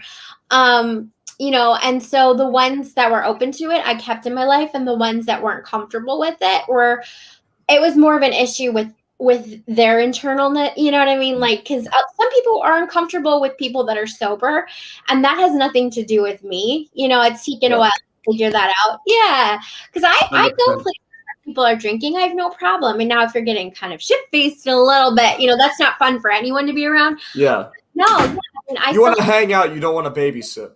Yeah, exactly. And sometimes that can happen when you're sober, and I put those boundaries up. I'm like, I'm not the DD. Like, that's not what I want. But anyway, yeah, I mean, the people that I wanted to keep in my life, I have that conversation with, they were open and we talked about it. And I was like, you can have a beer. I'm not like, I don't care, like drink, like whatever. And then the people that weren't comfortable with it, I just had to learn to let go, which is painful. I'm going to acknowledge that. It's not like an easy thing. But then I realized, do I want those people in my life anyway if I'm making this big change? Does that make sense? Yeah. Yeah, absolutely. I love the way you answered that. That's you put boundaries up. You had a balance for yourself. Like you did what you're supposed to do. And if they don't like it, your response literally was, that's on them. Yeah. And that is something a lot of people don't create. So that was a phenomenal answer. Simon, I know you've dealt with a lot and you've gone through some pretty amazing things in life. And like I've said probably a dozen times today, you lit a fire in me today that felt great because of your great energy. How do you keep yourself going when people in your life that maybe aren't living the same way anymore? How do you keep yourself encouraged, positive, and all that? So I think Christina hit the nail on the head. I think what surprised me was how many people felt uncomfortable when I talked about suicide. They didn't know how to deal with it. They said what they thought they should say. And they would say things like, well, I'm always here if you want to talk, and you can always call me if you can. And then they just kind of drifted off because the reality is you don't know what to say. they don't really want to be the one you call at 2:00 in the morning and saying, I'm thinking Right. about doing this. They're not really doing that. And that says more about them than it does about you. And that's the bit you have to flick in your head. You have to go, you know what? It's not about, I should not worry about the fact that I lost this guy who is a friend, because it doesn't mean there's something wrong with me. It means he's not open enough with himself. He's not balanced enough with himself or comfortable enough with himself.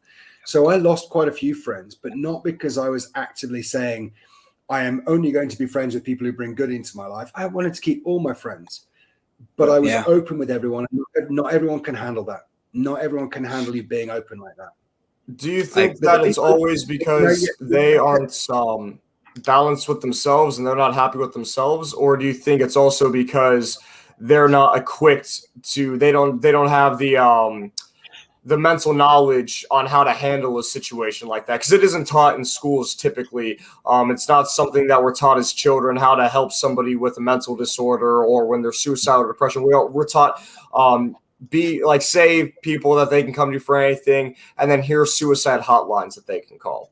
That's what we're given at best. Or we're given resources to send them away, but not to actually one-on-one try to help them out. You know, it's a sad reflection. They always say, you know, if you want to know who your friend, or rather, you don't want to know what your friends say about you behind your back. What I realized was that there were certain people who, whilst they said what they thought they should say to my face, I know that I was the subject of dinner party conversations when I wasn't there. Oh, have you heard about Simon? He was thinking about committing suicide. He did this, he did that, and so on. That's a reflection on them. It's a lack of ability on their part, A, to understand what you've been through and empathize, but B, probably they are hiding something themselves. And you've got to bear in mind that quite a few of my friends were also in the corporate world. Yeah. And they didn't want to think about it. And they certainly didn't want their wives. They certainly didn't want their wives feeling the same way my wife felt. So when I suddenly was saying to people, hey, look, these are the signs, I recognize them, and this is what happened, and so on. You've got these guys going, crap, I don't talk to my wife. Could you do me a favor? Don't talk to my wife about this stuff. So it was a natural process of, it didn't happen proactively for me. There was this natural drop off of certain friends. And what I've been left with are the right friends. Yeah. I've been left with the right friend. Yeah. Yep. That's the way I look at it. I love it. I love it. So I am going to have us get ready. Gavin, you're going to go first, my friend. Yeah. It's going to do, we're going to take it out. We'll go Gavin, Christina. That way we follow each other. I will go after Christina, and Simon, you will get to go last with telling everybody just an inspirational word to go out for the day. Oh, I know. Don't worry. Wait till the pressure gets on you. I'm going to take you and make you full screen like this. Yeah. Gavin, tell us an inspirational word to get us through the rest of the week, my friend. So I just posted in the comments here a song that I've been listening to a lot lately. And I'm not going to play the song for copyright reasons, but it's called 4 Laws by Matt Fine. Mm-hmm. And the chorus of it, and why it's been meaning so much to me lately, I've really been listening to it almost religiously, is the chorus is, 1, never change the money, let the money come. 2, if they're negative, get rid of them. 3, mind your business and no one else's. And 4, be yourself and nobody else, kid. And I really love that chorus. And then it repeats that, again, it's that positive affirmation. And I really love that because he starts to explain throughout the song what those laws mean, what they mean to him. And it all is about, the first law, never chase the money, let the money come. He starts talking about if you're thinking with your wallet, if you're thinking of what's the next cash grab, then your heart isn't in the right place. But if you let the money come to you, if you do what makes you happy, if you're following your passions, if you're really striving for your personal greatness, then that marketing, that money will come naturally, that financial stability. And then he goes on to the next couple laws. If they're negative, get rid of them. That's pretty self-explanatory. If you have somebody who's trying to bring you down, if you have something that isn't benefiting you, that's only hurting you, you don't need it in your life. Mind your business, no one else's. When he's talking about that, he's referring to there's unnecessary drama. Sometimes there's situations where you need to get involved, but a lot of the times there are situations where we feel like we feel like we need to get involved, or we subconsciously want to get involved, because some people, and I've been guilty of this as well, we crave that drama. You know, a lot of people when they see a car crash on the highway, they slow down and they turn their head because they want to see what happened. When in reality, you need to remain the speed limit. You need to keep going straight. You need to keep pushing forward. And then number 4, be yourself and nobody else, kid. That's something that we all need to remember now and again. I love it. I love it. Cool. Well done. Well done, Gavin. Yeah. Miss Christina, how are you? I'm so good. Grateful to be here. So I would say I've been kind of trying to live this way, like always, but especially during the pandemic. So be kind to yourself, because I feel like a lot of us during this time, like we're kind of all living in collective trauma. Like, doesn't matter how the pandemic has impacted you, like it's a really hard time. So be kind to yourself. And then also we kind of touched on this, what you guys were saying about like buying someone a Starbucks or letting someone go ahead of you in the grocery line. Be kind to others, because we just don't know what other people are going through. You know, I think it's, you know, like tempers are high and like, you know, anxiety and all the things. So I think if we can start being kind to ourselves, then that kind of has a ripple effect into society. So that's what I would leave the group with today. I love that. I absolutely do, for real. Well said, Christina. So I'm going to just piggyback off of what the two of them just said. So take today, and Simon said it. You can smile and change somebody's day. Christina said it. You can go out and just be yourself and have that be a ripple effect. And then Gavin just gave us 4 very good laws to live by. The thing is, only one person can make that decision for you of how you're going to be able to do those things. And that's you. So hold the door without judgment. Don't lean in someone's ear and be like, you're welcome. Don't literally, like, know that you're going to put your best foot forwards at all times, and good will come back to you. Don't go looking for it. Just give it freely. Simon, it's been an honor to have you. Take us out, my friend. It's been an absolute pleasure. I've loved it. Really, really loved it. And Christina, lovely to meet you as well. I'm hoping we can keep in contact. And I'd love to give my own book review, by the way, on that one when the opportunity arises. I'm not around on Sunday, but still. The single best piece of advice that's ever been given to me was given to me by the person who means the most to me in the whole wide world. And they said to me, every single night, ask yourself the question, does the good outweigh the bad? So does the good in my life outweigh the bad in my life? And if the answer is no, then you have a responsibility to yourself and to the universe to make a change, to make it happen. So if simple as that, does the good outweigh the bad? And if the answer is no, then you have a responsibility to yourself and the universe to make a change, to make it happen. And that's a motto I live by. And I ask myself that question every night. Love that. Love it. Absolutely love it. Guys, this was the Java Delight morning show, your cup of Java to get you going through the day, give you that inspiration. What an amazing episode. Simon, do me a favor, stay around after the show for a minute so we can exchange emails and get Christina and you in contact with one another so we can arrange that conversation. Because I there's so many good things that happen here today, guys. Once again, this is Java Delight. Thank you all for joining. Have a great day. Go be that inspiration and change the world with us. Thanks, guys. See you. Bye.